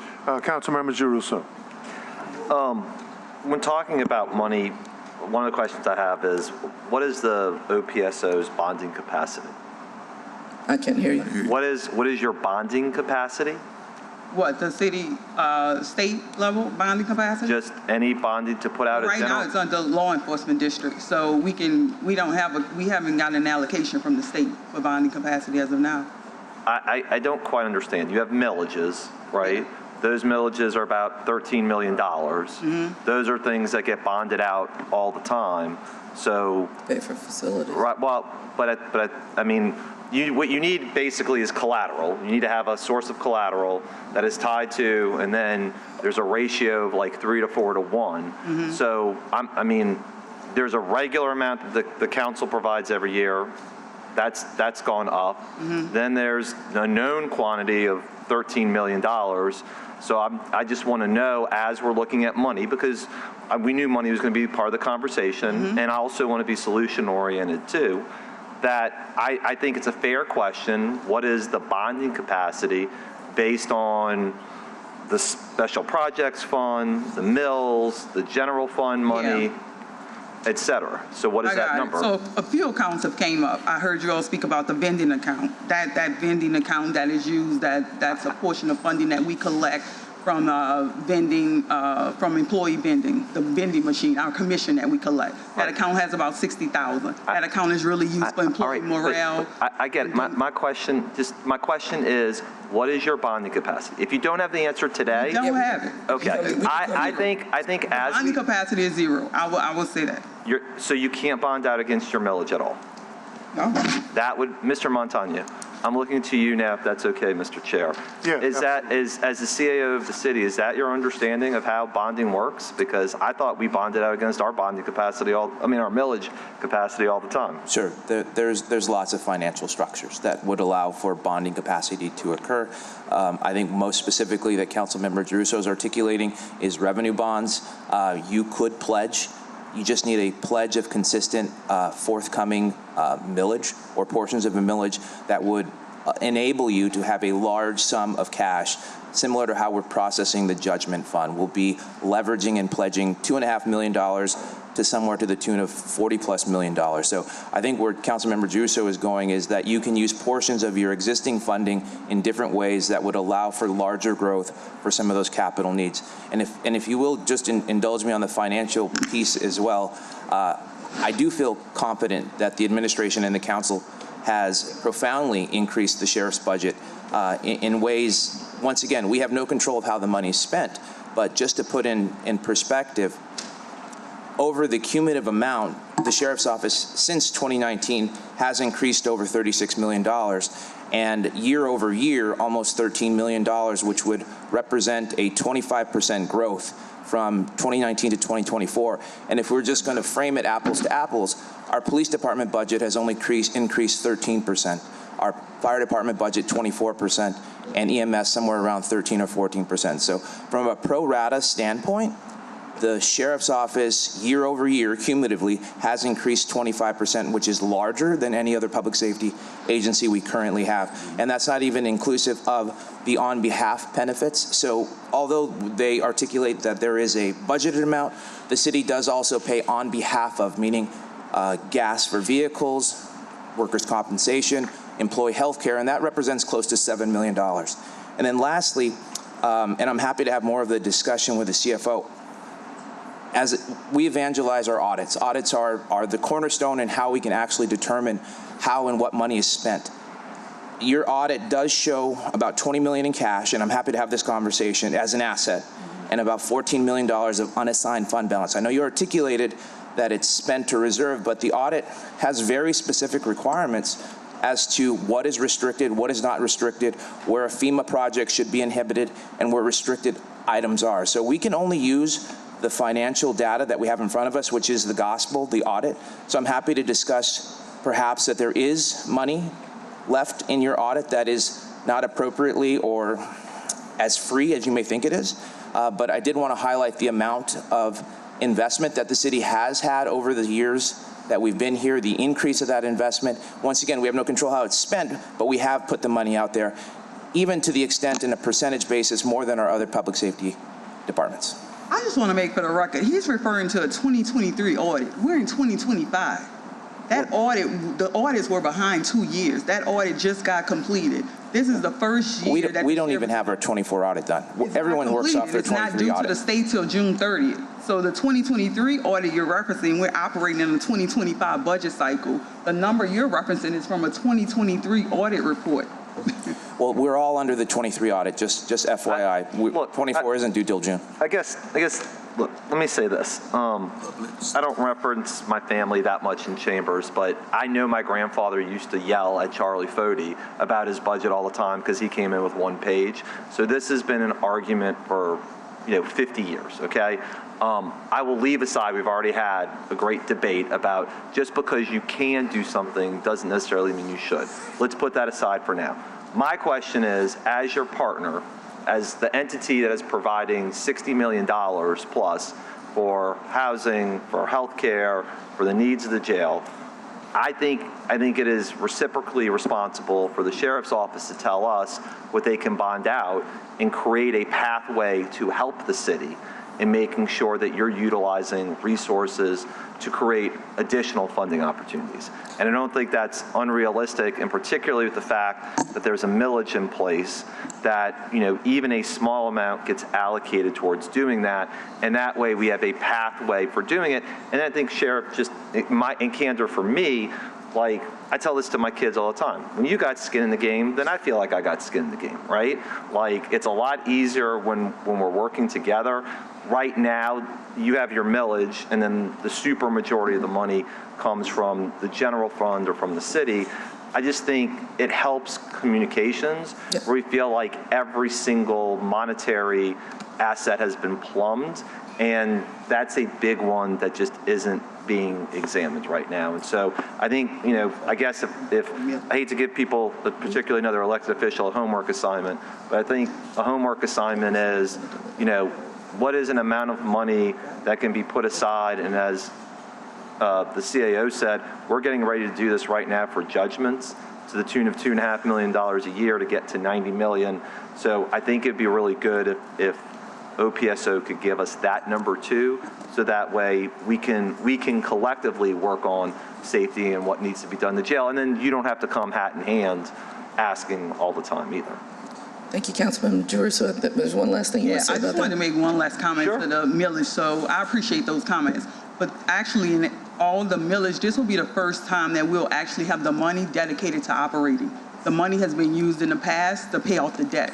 Right. So the funding wasn't, the cash wasn't available. So the budget has kind of struggled. And just know this, council member, I have welcomed the CEO office to come and meet with me since I've took office, since I've worked with, started with. I was going to ask you if y'all knew each other. I've welcomed them to come.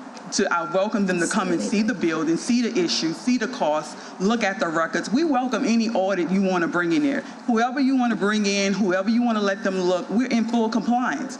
These auditors that audit us on a year-to-year basis, they're licensed. They're licensed auditors. They're working with a licensed firm. They submit this information to the Louisiana Legislative Auditors. We don't have any deficiencies outlined in our audit report. It's clear cut. We're doing what's right with the public funds. We're utilizing this money correctly.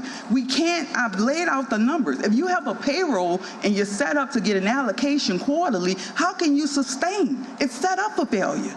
You got to give us what we need to get this jail in order, and we want to work with you. We're not saying, hey, we need what we need to get it critical. It's critical. We got to get it in order, and that's all we want to do.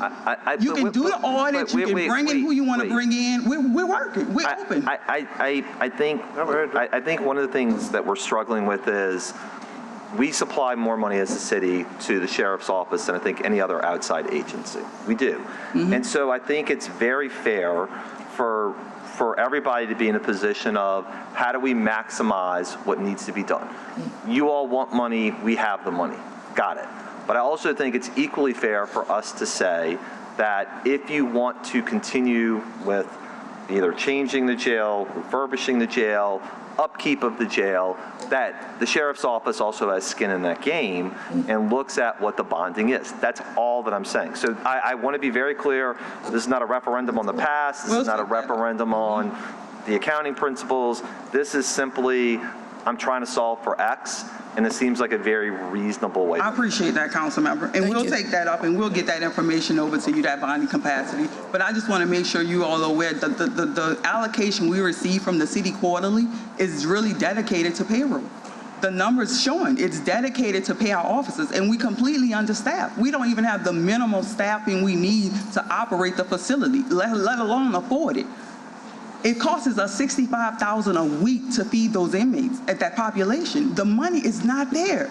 It's not rocket science. I agree, but it also seems like we've talked about a lot of issues. If you have fewer people in the jail, right, then that number is going to drop. And I think that's part of the place where, again, we should all be partners. And if you have, and again, I'm not trying to point a finger at anybody today, but what I'm saying is if you do have people who've been languishing in jail and they either belong in DOC or it's taken 3 years for their case to go to trial, then that's affecting you. So the bottom line is, like, the council and the mayor should not be responsible for funding the failure of other parts, potentially, of the criminal justice system to move so slowly, which is a point y'all have made repeatedly today. So I think we're on the same wavelength there. What we want to do, I think we all want to do, is we're way over population, and that also means that there's going to be a resulting reduction in cost. And so I'm trying to attack it every single way possible to help y'all get there, and you all have said it too. So this is not a place where we disagree on some things. I'm going to disagree with you on brass. You all know that. But this is a place where we absolutely agree. And so let's as I think you all had something with the federal judge yesterday. I think you all return in 3 weeks. To me, this feels like the most critical component right now, because if you take the count down, to your point, of $65,000 a week, and you get it down, pick a number, 50,000, 45,000, well, guess what? The city isn't responsible anymore. So, and then you don't feel like you're pinched. So our common interests are aligned, and I want to make sure we continue that alignment. I appreciate that, Councilmember. I just need to know, is it any assistance that the council can offer us today to get these infrastructure and improvements in place so we can avoid another incident?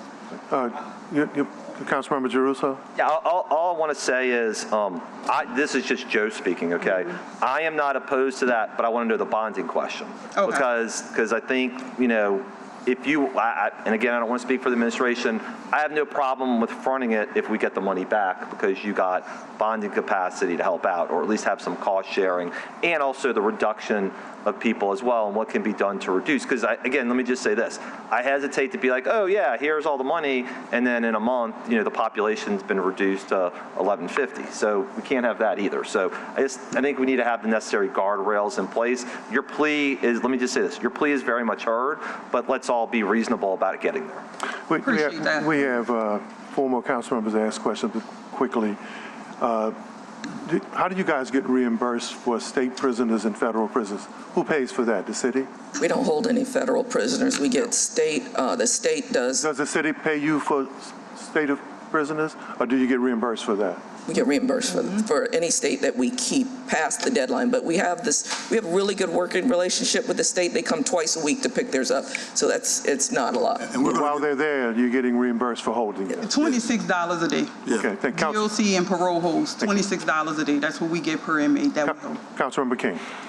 Thank you, Councilmember Thomas. Real quick, I just want to respond to a question that was asked about what can the council do today to give finances. I'm going to push back on that just a bit. As a district council member and all other district council members up here, we have projects in our district that need to be funded immediately. So it's kind of like robbing Peter to pay Paul. For example, we have the Gall Manor in Algiers, which is a blighted asbestos-filled piece of property that needs to be demolished today. So if we take money from the council's, from the budget and give it to the sheriff's office, we're solving one problem, but exacerbating another problem. So I'm just pushing back on that just a little bit by saying we all have issues throughout the city that needs to be addressed today. So I want to switch gears just a bit. And Councilmember King, to your point, we paid the price when you and I met with the federal judge, when they mandated that the city build the new prison when folk were fighting so that the money could be used other places. Yes. They actually took money from projects and districts to do that. That is correct. And we're seeing the results of monies being taken and built another jail, build in addition to the jail. But to switch gears a bit, Councilmember Jeruso said something. He said that we're partners in this, and I want to kind of stay there for a minute. We're all our partners, everyone in this room, everyone watching. And a lot of the focus has been on the jailbreak. How did it happen, and who knew what, when did it happen? Again, I want to kind of pivot and just say that what we're experiencing now is the end results of pretty much a failed system. And here's why I say that. Speaking to Ms. Williams, director of JJIC, 4 of those inmates who escaped were at one point in time housed at JJIC, almost half. So I just want to ask a question, since we got the media here and people are watching, and I'll kind of be remiss to not take advantage of this opportunity. Are we doing enough as a society, as a city, to ensure that our young, specifically black men, don't end up in jail? Because a lot of money is being given. You're asking for money, rightfully so. I'm not saying you don't deserve the money, or the money's not needed, but we're spending too much money, and we're not spending enough money where it truly belongs. I agree the jail needs to be upgraded, but so does a lot in the streets. So does a lot of NARD is severely underfunded. The NARD budget in Orleans Parish compared to the NARD budget in JP is apples and oranges, and they have a whole lot less facilities than we have. They have half of our facilities and about 40% more of the budget. So I just want to just put that on everybody's mind. Are we really, truly trying to solve this problem, this jailbreak?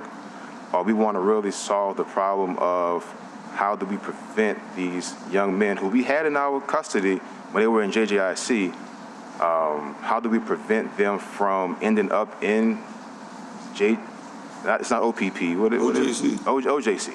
How do we prevent them from ending up in OJC and breaking out and running the streets and being a danger to our society? That's more of a question, not for you, Sheriff, and not for your team, but just for everybody watching and everybody in here. I think we have a bigger problem that we're really ignoring and we're ignoring. So that's my comments. Thank you. Councilmember Marino. All right. First, on the audits that go to the legislative auditor. So just so everyone's clear, those are audits done by a private firm, right?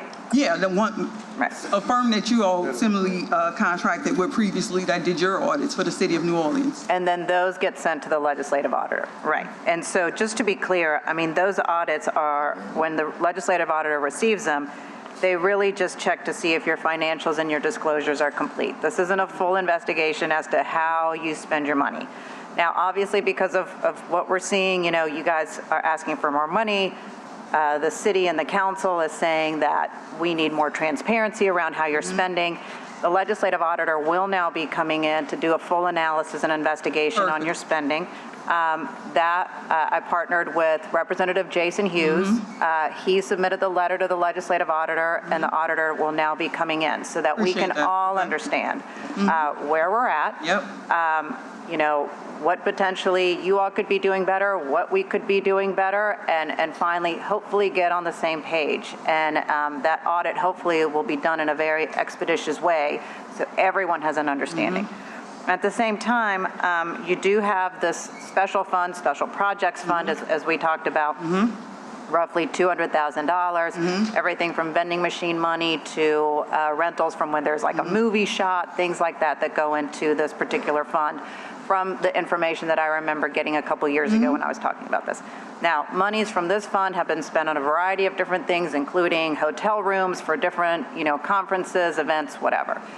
Since you are in such a dire need of funding, will you commit to now spending this special fund on needs for the jail? No. And the reason why is that what CFO Brown just talked about, we have $150,000 left to use in our operating budget. We've got to have some money there in case there's an emergency that goes down. So Have you ever used this money for an emergency?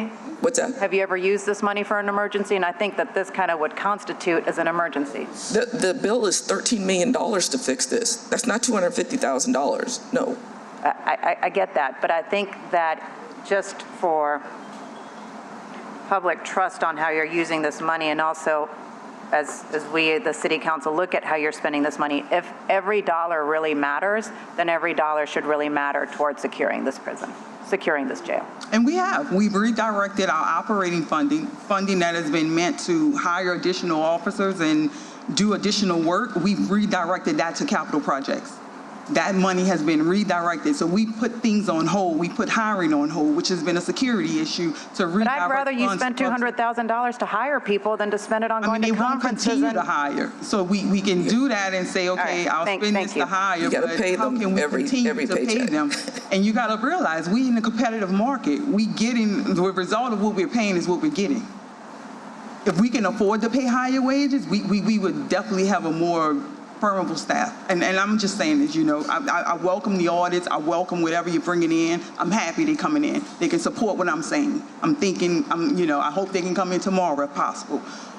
We are ready. We're fully ready. We're fully in compliance. We have everything that's needed to move forward. We're doing everything correctly. We don't have any deficiencies. We're not doing anything wrong. We're doing our procurement process in order and in line with the legislative auditors, all of their recommendations. Nothing's done under the table. Everything is fair. You got to realize we operate in a jail. Some things that have to go through normal procurement process is an emergency process for us. We can't have a jail with no hot water. At that point, we got to pay the special rate. We got to pay the rate that you wouldn't typically pay if you would come during the day. We got to pay the weekend rate, the night rate. That's an increased rate.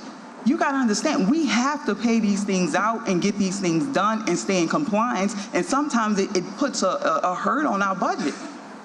We're very conscious when making decisions and looking at things. We got to feed inmates. We got to clothe them. We got to pay staffing. We have to do these things, and we're just looking for partners. We're looking for help. That's all we're looking for and asking for. Councilmember Morrell. Thank you. Who is Louisiana Technology Group? Louisiana Technology Group. That's a LATG. That was a group that was awarded through the ARPA funding. Okay. And are they doing work that Cornerstone would typically do? I'm not sure they are. They were doing work related to like the GMS and all of that stuff that came on board. I don't think they're doing work now that currently Cornerstone would do. They kind of help with work that they've done already previously. And does Cornerstone have any unpaid invoices for work that was done? I think they have one for the assessment that they did. Okay. And did LATG do the work instead, or was LATG involved in that work? I don't have those facts. I don't have that. Did you get that information back to me? Sure can. Definitely will. Thank you. Councilmember Green. I'd like to go back to the issue of capacity. I wasn't on the council previously, but certainly our council members may wish to comment, but there was a figure drawn up of 1,250 as the maximum capacity. So technically, we're over that. We're in violation of the city council ordinance. You alluded to, without specifics, the discussions that you've had with others. I'm going to ask you in a very straightforward way. There's got to be an assumption that having an overcrowded facility is a danger to the guards as well as to the inmates. What are we going to do about that? Is 1,250 the number? And you've asked us to do something in the immediate relative to physical infrastructure. I'm asking you, can you do something in the immediate to reduce this population without putting our public at risk? Immediately, no. We were one part of the conversation, which was a great conversation with Judge Afric, AG Morrell, Department of Corrections, and also the Louisiana Sheriff's Association, was trying to find capacity. So that's moving some folks around the state to make room. So that's not a quick fix, but it's something that can be done, we think can be done. So those discussions are starting now, and we're trying to get a plan together to put that in place, but it's not immediate. That's not an immediate thing. And even with those type transfers, there are some hidden costs associated because we still have to pay these other places for housing. And then we got if they're pretrial individuals, we got the logistics of back and forth to court. So there are some costs that we factor in that's also associated with those type outboarded transfers. But even if we wrote you a check today for $13 million, it takes time for you to be able to do the infrastructure improvements. Correct. So at the end of the day, we're talking about time either way. I'm trying to not just be so direct and say, how long is it going to take us to get to 1,250, which is the city's law? Yeah, 1,250, which will still be over our capacity, number of deputies. Tell the public then, what's the capacity? What's the capacity? How many people are in the jail right now for murder? We'll have to get you the exact numbers. It changes day to day, but it's hundreds. It's hundreds. We're not going to get to the point where we are at a jail, which is a facility that doesn't need all of these sort of infrastructure improvements that you're saying, until we address the very serious issue of what the purpose is of this jail. Well, there's some immediate hardening of the facilities that needs to go on. We think we're going to get some assistance from the state with that as well, razor wire and some other doors or fences. So there's some things that can happen like right now to prevent this from happening again. Sheriff. And then there's longer term. I want to ask you, and I'm going to be honest with you, I'm not trying to be antagonistic, but you've used a lot of conditionals. Is the state going to do that? I'm sorry? Is the state going to do it? You said that we may get, it's possible. Well, I'm asking for this, what's the input of the state? We certainly have criticized, the state has criticized us enough. Everyone there is there on a state charge, and eventually, if they're convicted, will be into the state system. I'm asking you directly, as I've asked and I've brought up issues on this council before, what is the state's role going to be? Are they willing to provide you with any money or funding to get done some of the suggestions that you've made to us? We had a discussion about that yesterday. With whom? With the Attorney General, okay, the Federal Court Judge, AFRIC, Department of Corrections, Louisiana Sheriff's Association. We talked about a number of things. We did ask about funding, what funding is available. Is there something available from DOC? We do not have a number or response on that, but what was offered was personnel, all AG's office to prosecute cases faster, the Department of Corrections to help us move people in a time period, and Sheriff's Association to get some sheriffs to take either DOC folks or to take some of our folks, which takes a plan to do. Then the DOC also offered with some personnel to help us get the razor wire up. But we still need to purchase it and get it there. So those are the firm promises we had, were for personnel and to help put a plan together to deal with the overage of people in the jail. Now, you said something very interesting. You said that at 1250, you're still over capacity. Yes. What does that mean to the public? Well, at 60%. That's the law. We came up with that law for some reason under, a previous regime. What is capacity? Yeah, with the 60% staffing, we're talking about probably 800 to 900,000 range. Anywhere between 5 and 800 would be an operating capacity that this particular jail, with the resources in place, would be comfortable managing. 5 to 800 inmates? Anywhere between 5 to 800, yes. Based on your present staffing levels? Based on the present staffing level, so yes. We would need to work to get more staffing. Yes. Or get the population down anywhere between 5 and 800 on an average daily population.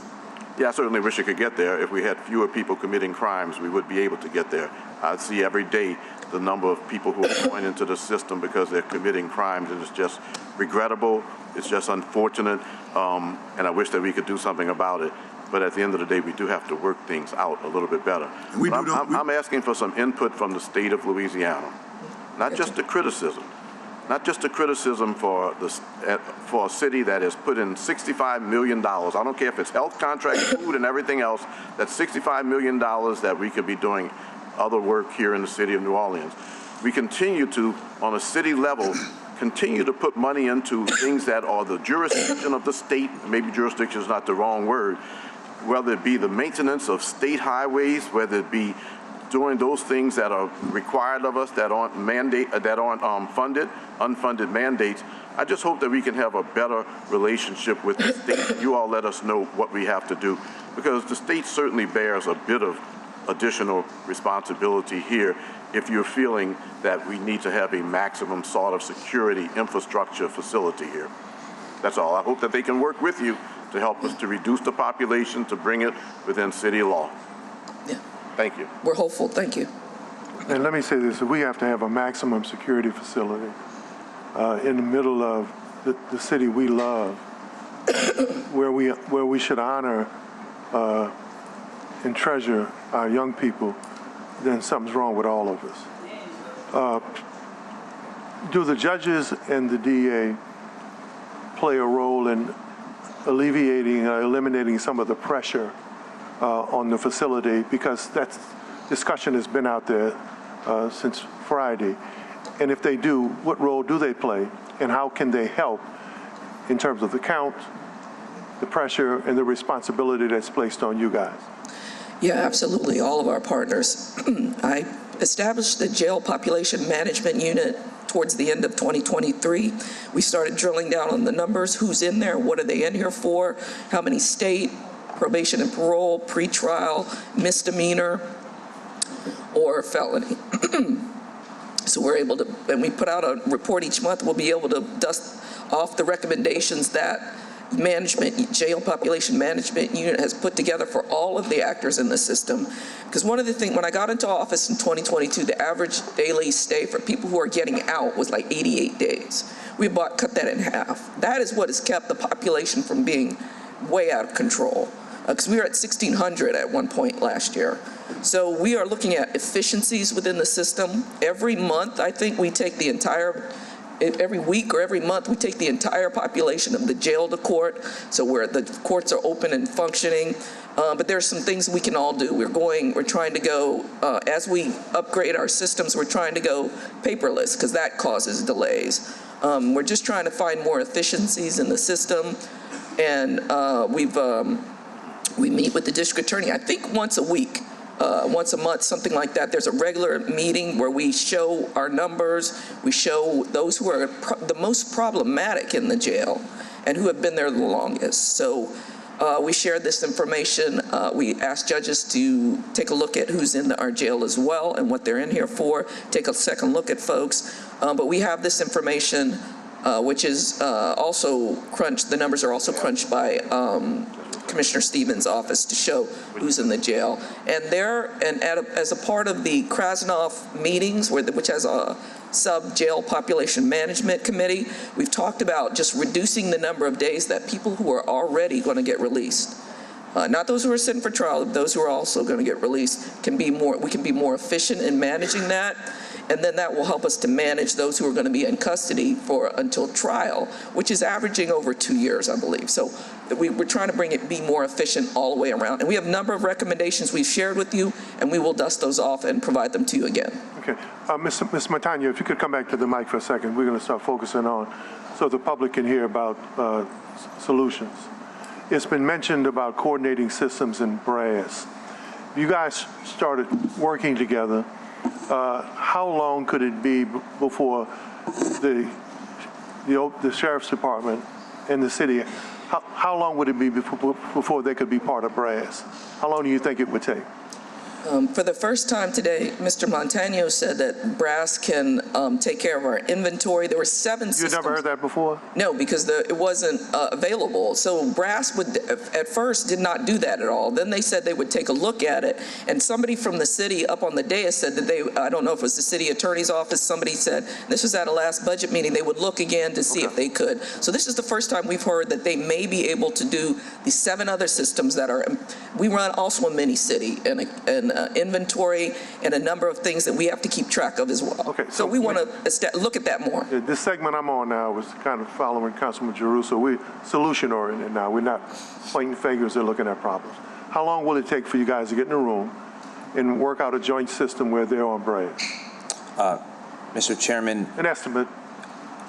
I would say that there's different parts. I think it can be done in the very short term as far as execution. The challenge with technology cohesion is implementation. I think that is what's going to be the longer term aspect. So finding the right system that fits the sheriff's and the city's needs in a way that we can both mutually evaluate. And I learned this significantly through their ARPA project when we had to have the courts on the same JMS system with the same CAD system, all those different units talking. I assure that there are systems that communicate far better than they did years ago. So that is absolute, that the systems can integrate in a way where we can have visualization. So it just is a matter of a willingness and a participation to deploy that opportunity for these systems to mirror and match each other, and then execution of that particular software. And the long-term aspect the sheriff's office would have would actually be implementation of whatever future software would be.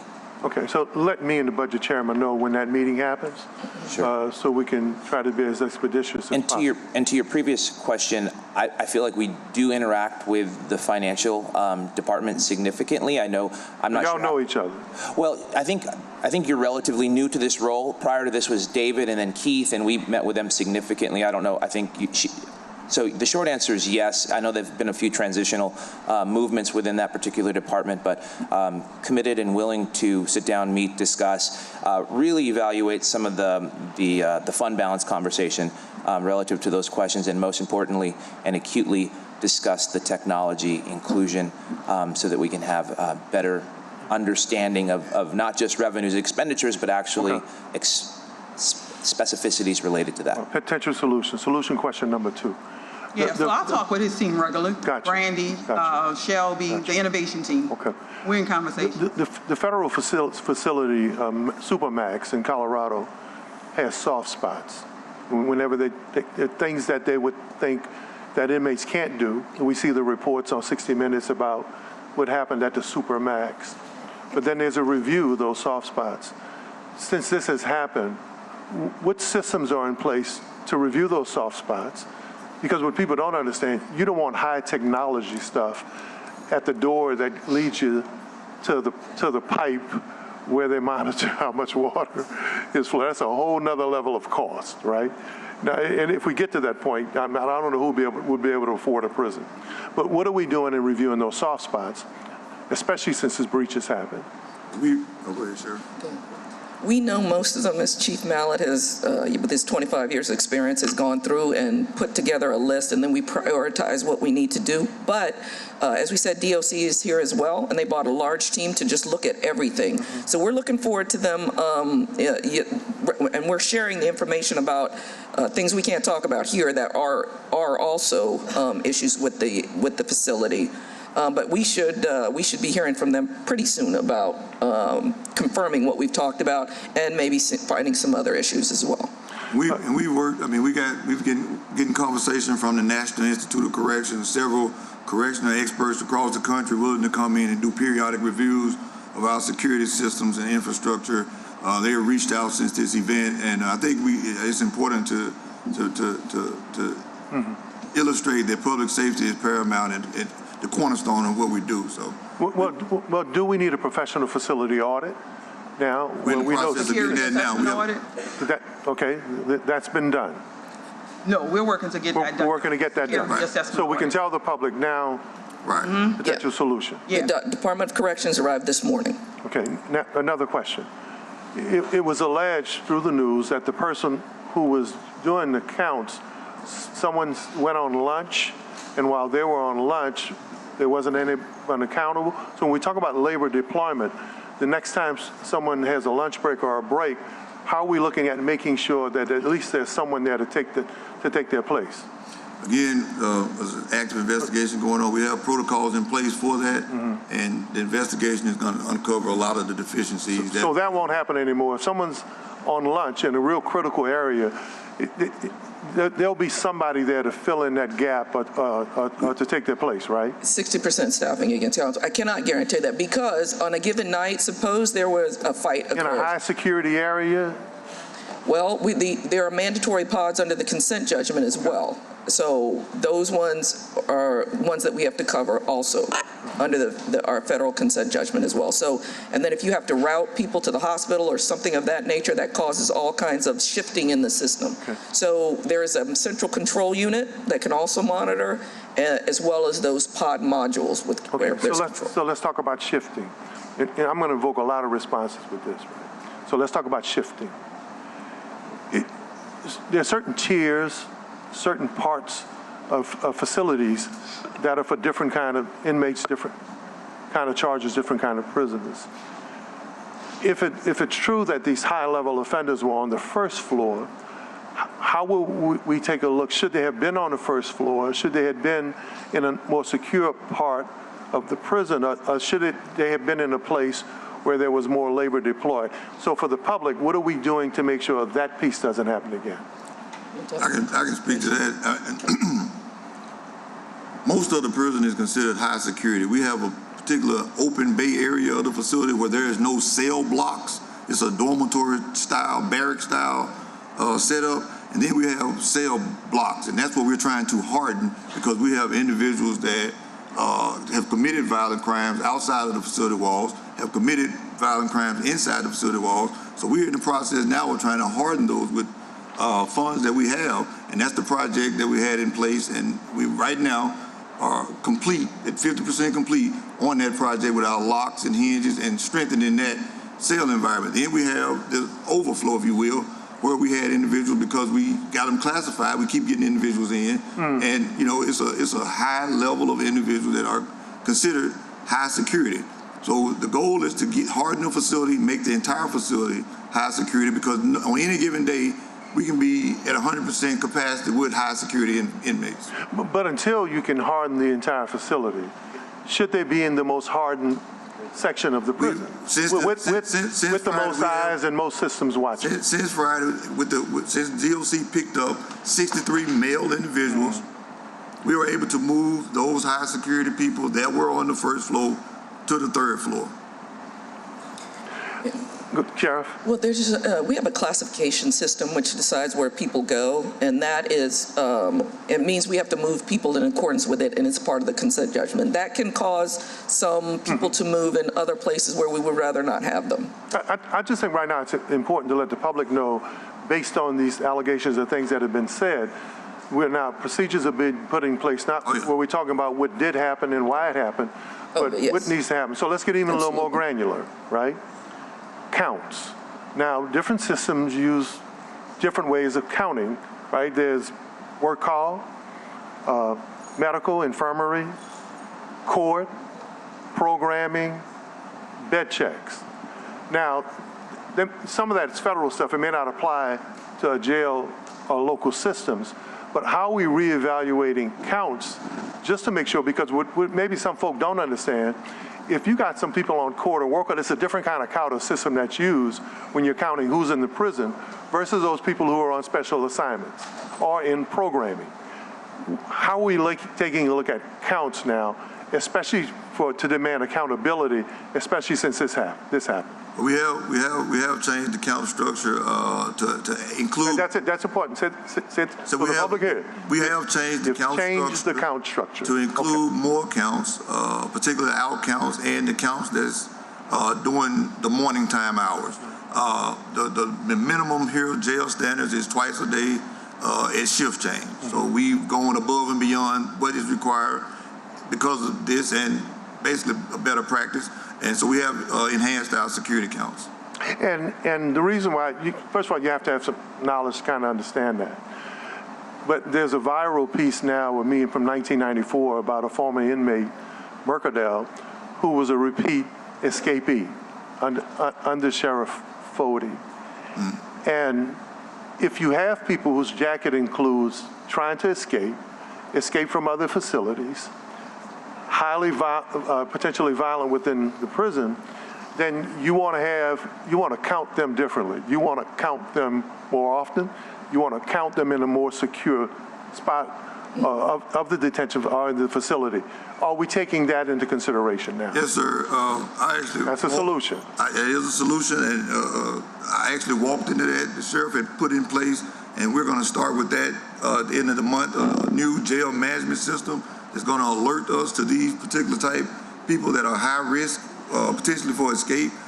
We see now that we have a significant population of individuals that have juvenile escape records that isn't quite captured. So now this system will help us identify better those individuals particularly since we know that they are staying in custody longer.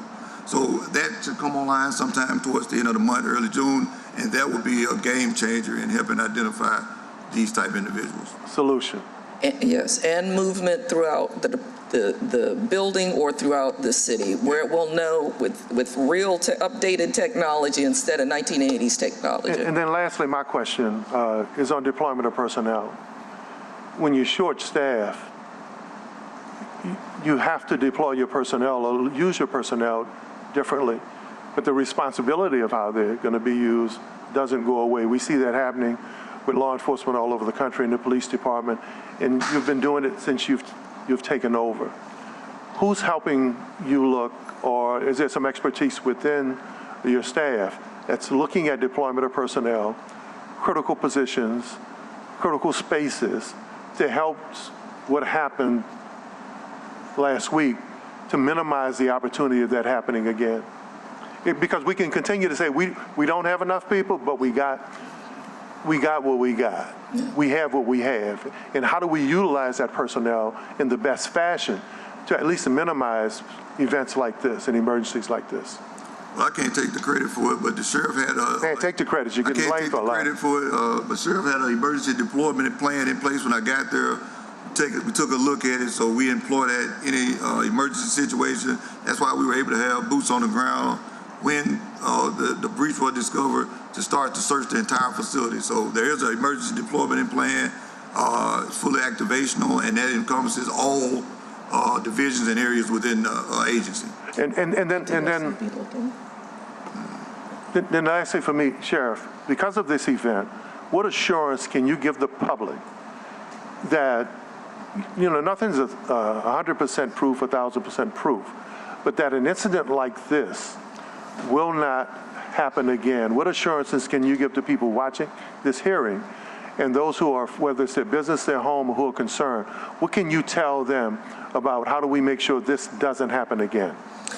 Yeah, thank you, Councilman. We are learning from the failures that occurred, whether it's notifications, whether it was personnel failures, building failures, whatever the issue is, putting a plan in place to deal with those known threats and known security issues, because this is, as I said at the beginning, and you said as well, absolutely unacceptable. And what will happen to the people if it's found that they were compliant, complicit, or part of this?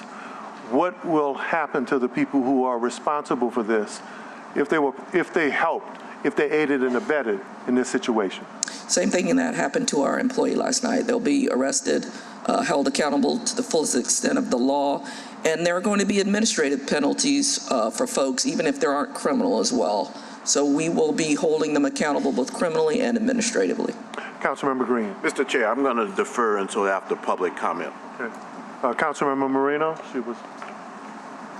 okay, we'll go to the public. Mr. Ricky Peterson. Mr. Peterson, thanks for waiting.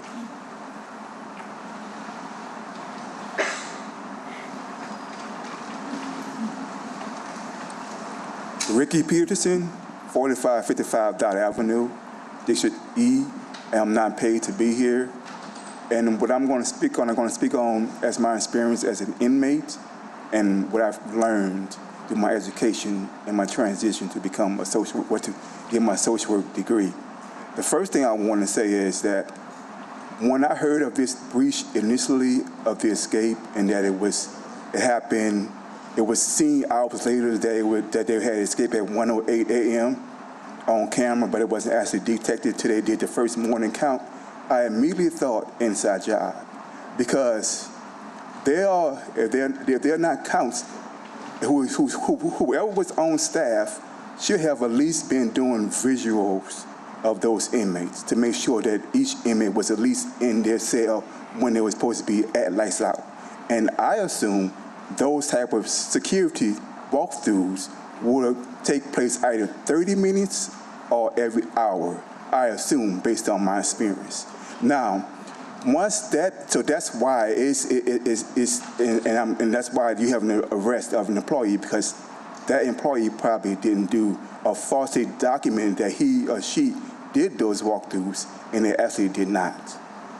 And when that security breach happened, when it was notified, once in the morning when they notified they had a shortage of inmates, the first thing you do, you don't immediately go to escape. You don't immediately go to see we got to notify the press and the public. You don't do that based on my experience. What you do is you lock down the facility, you do a second count, and yes, those counts can take hours to clear. And we're not even talking about an escape. We're just talking about this. Maybe an inmate was gone out on a med leave, or maybe they was transported and it wasn't properly documented. That's why you had that one incident where you thought one inmate had escaped and they didn't, because it wasn't. Very good comments. Thank you, Mr. Peterson. Everybody's got 2 minutes. Thank you. Great points. Ms. Rhonda K. Oliver. Ms. Oliver.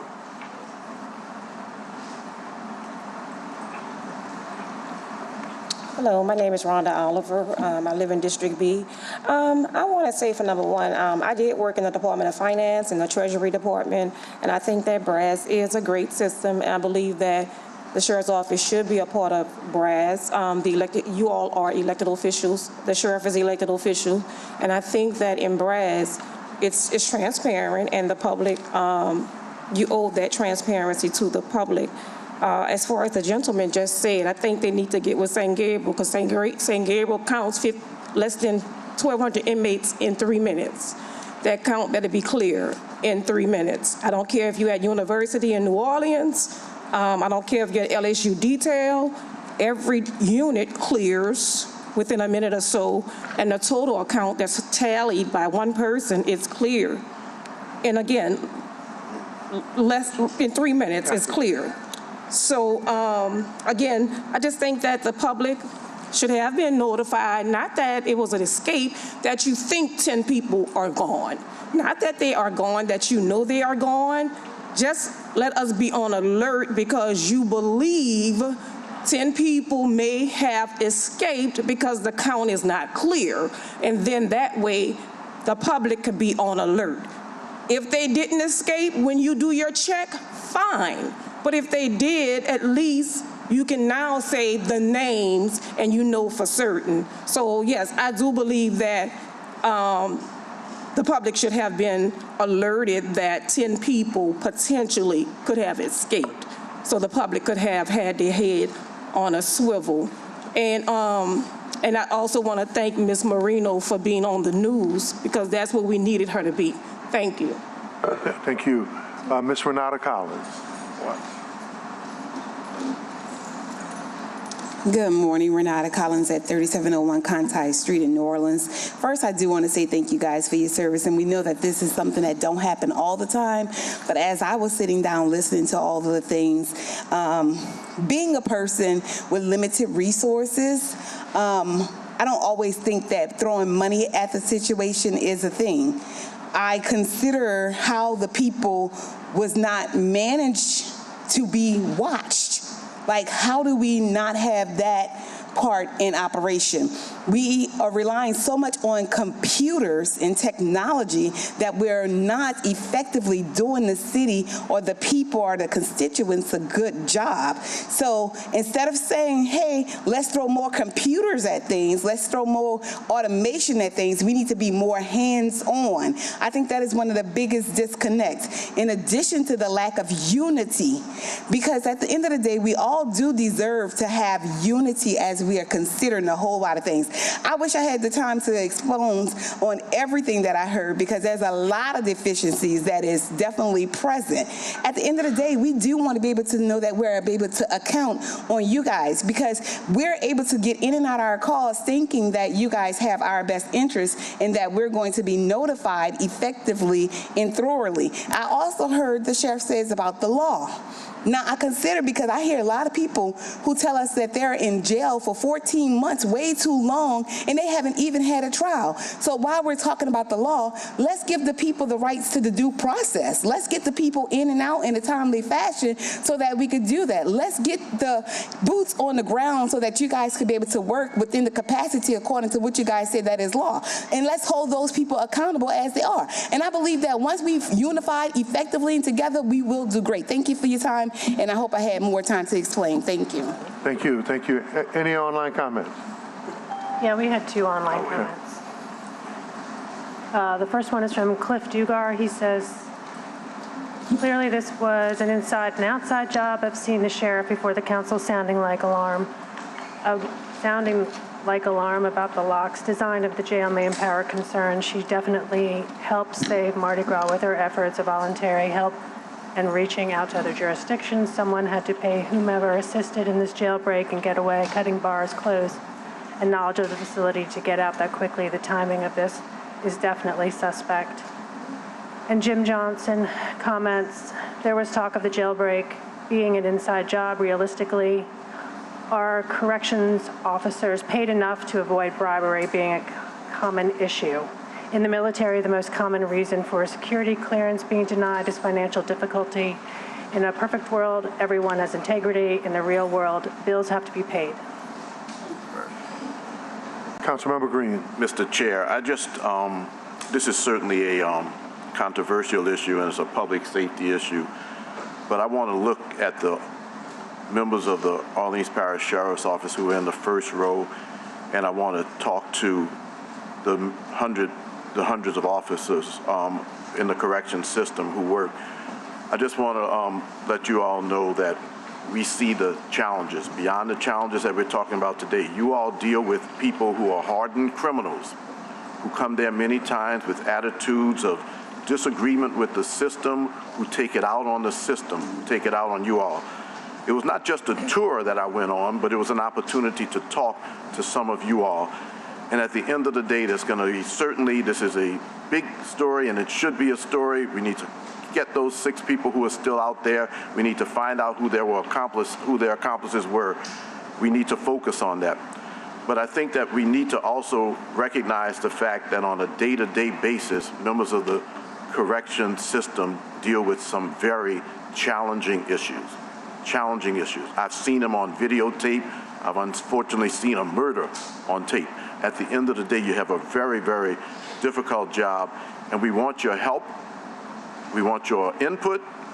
We want you to work with the sheriff's office and to suggest to the council, based on your experience, what we may do.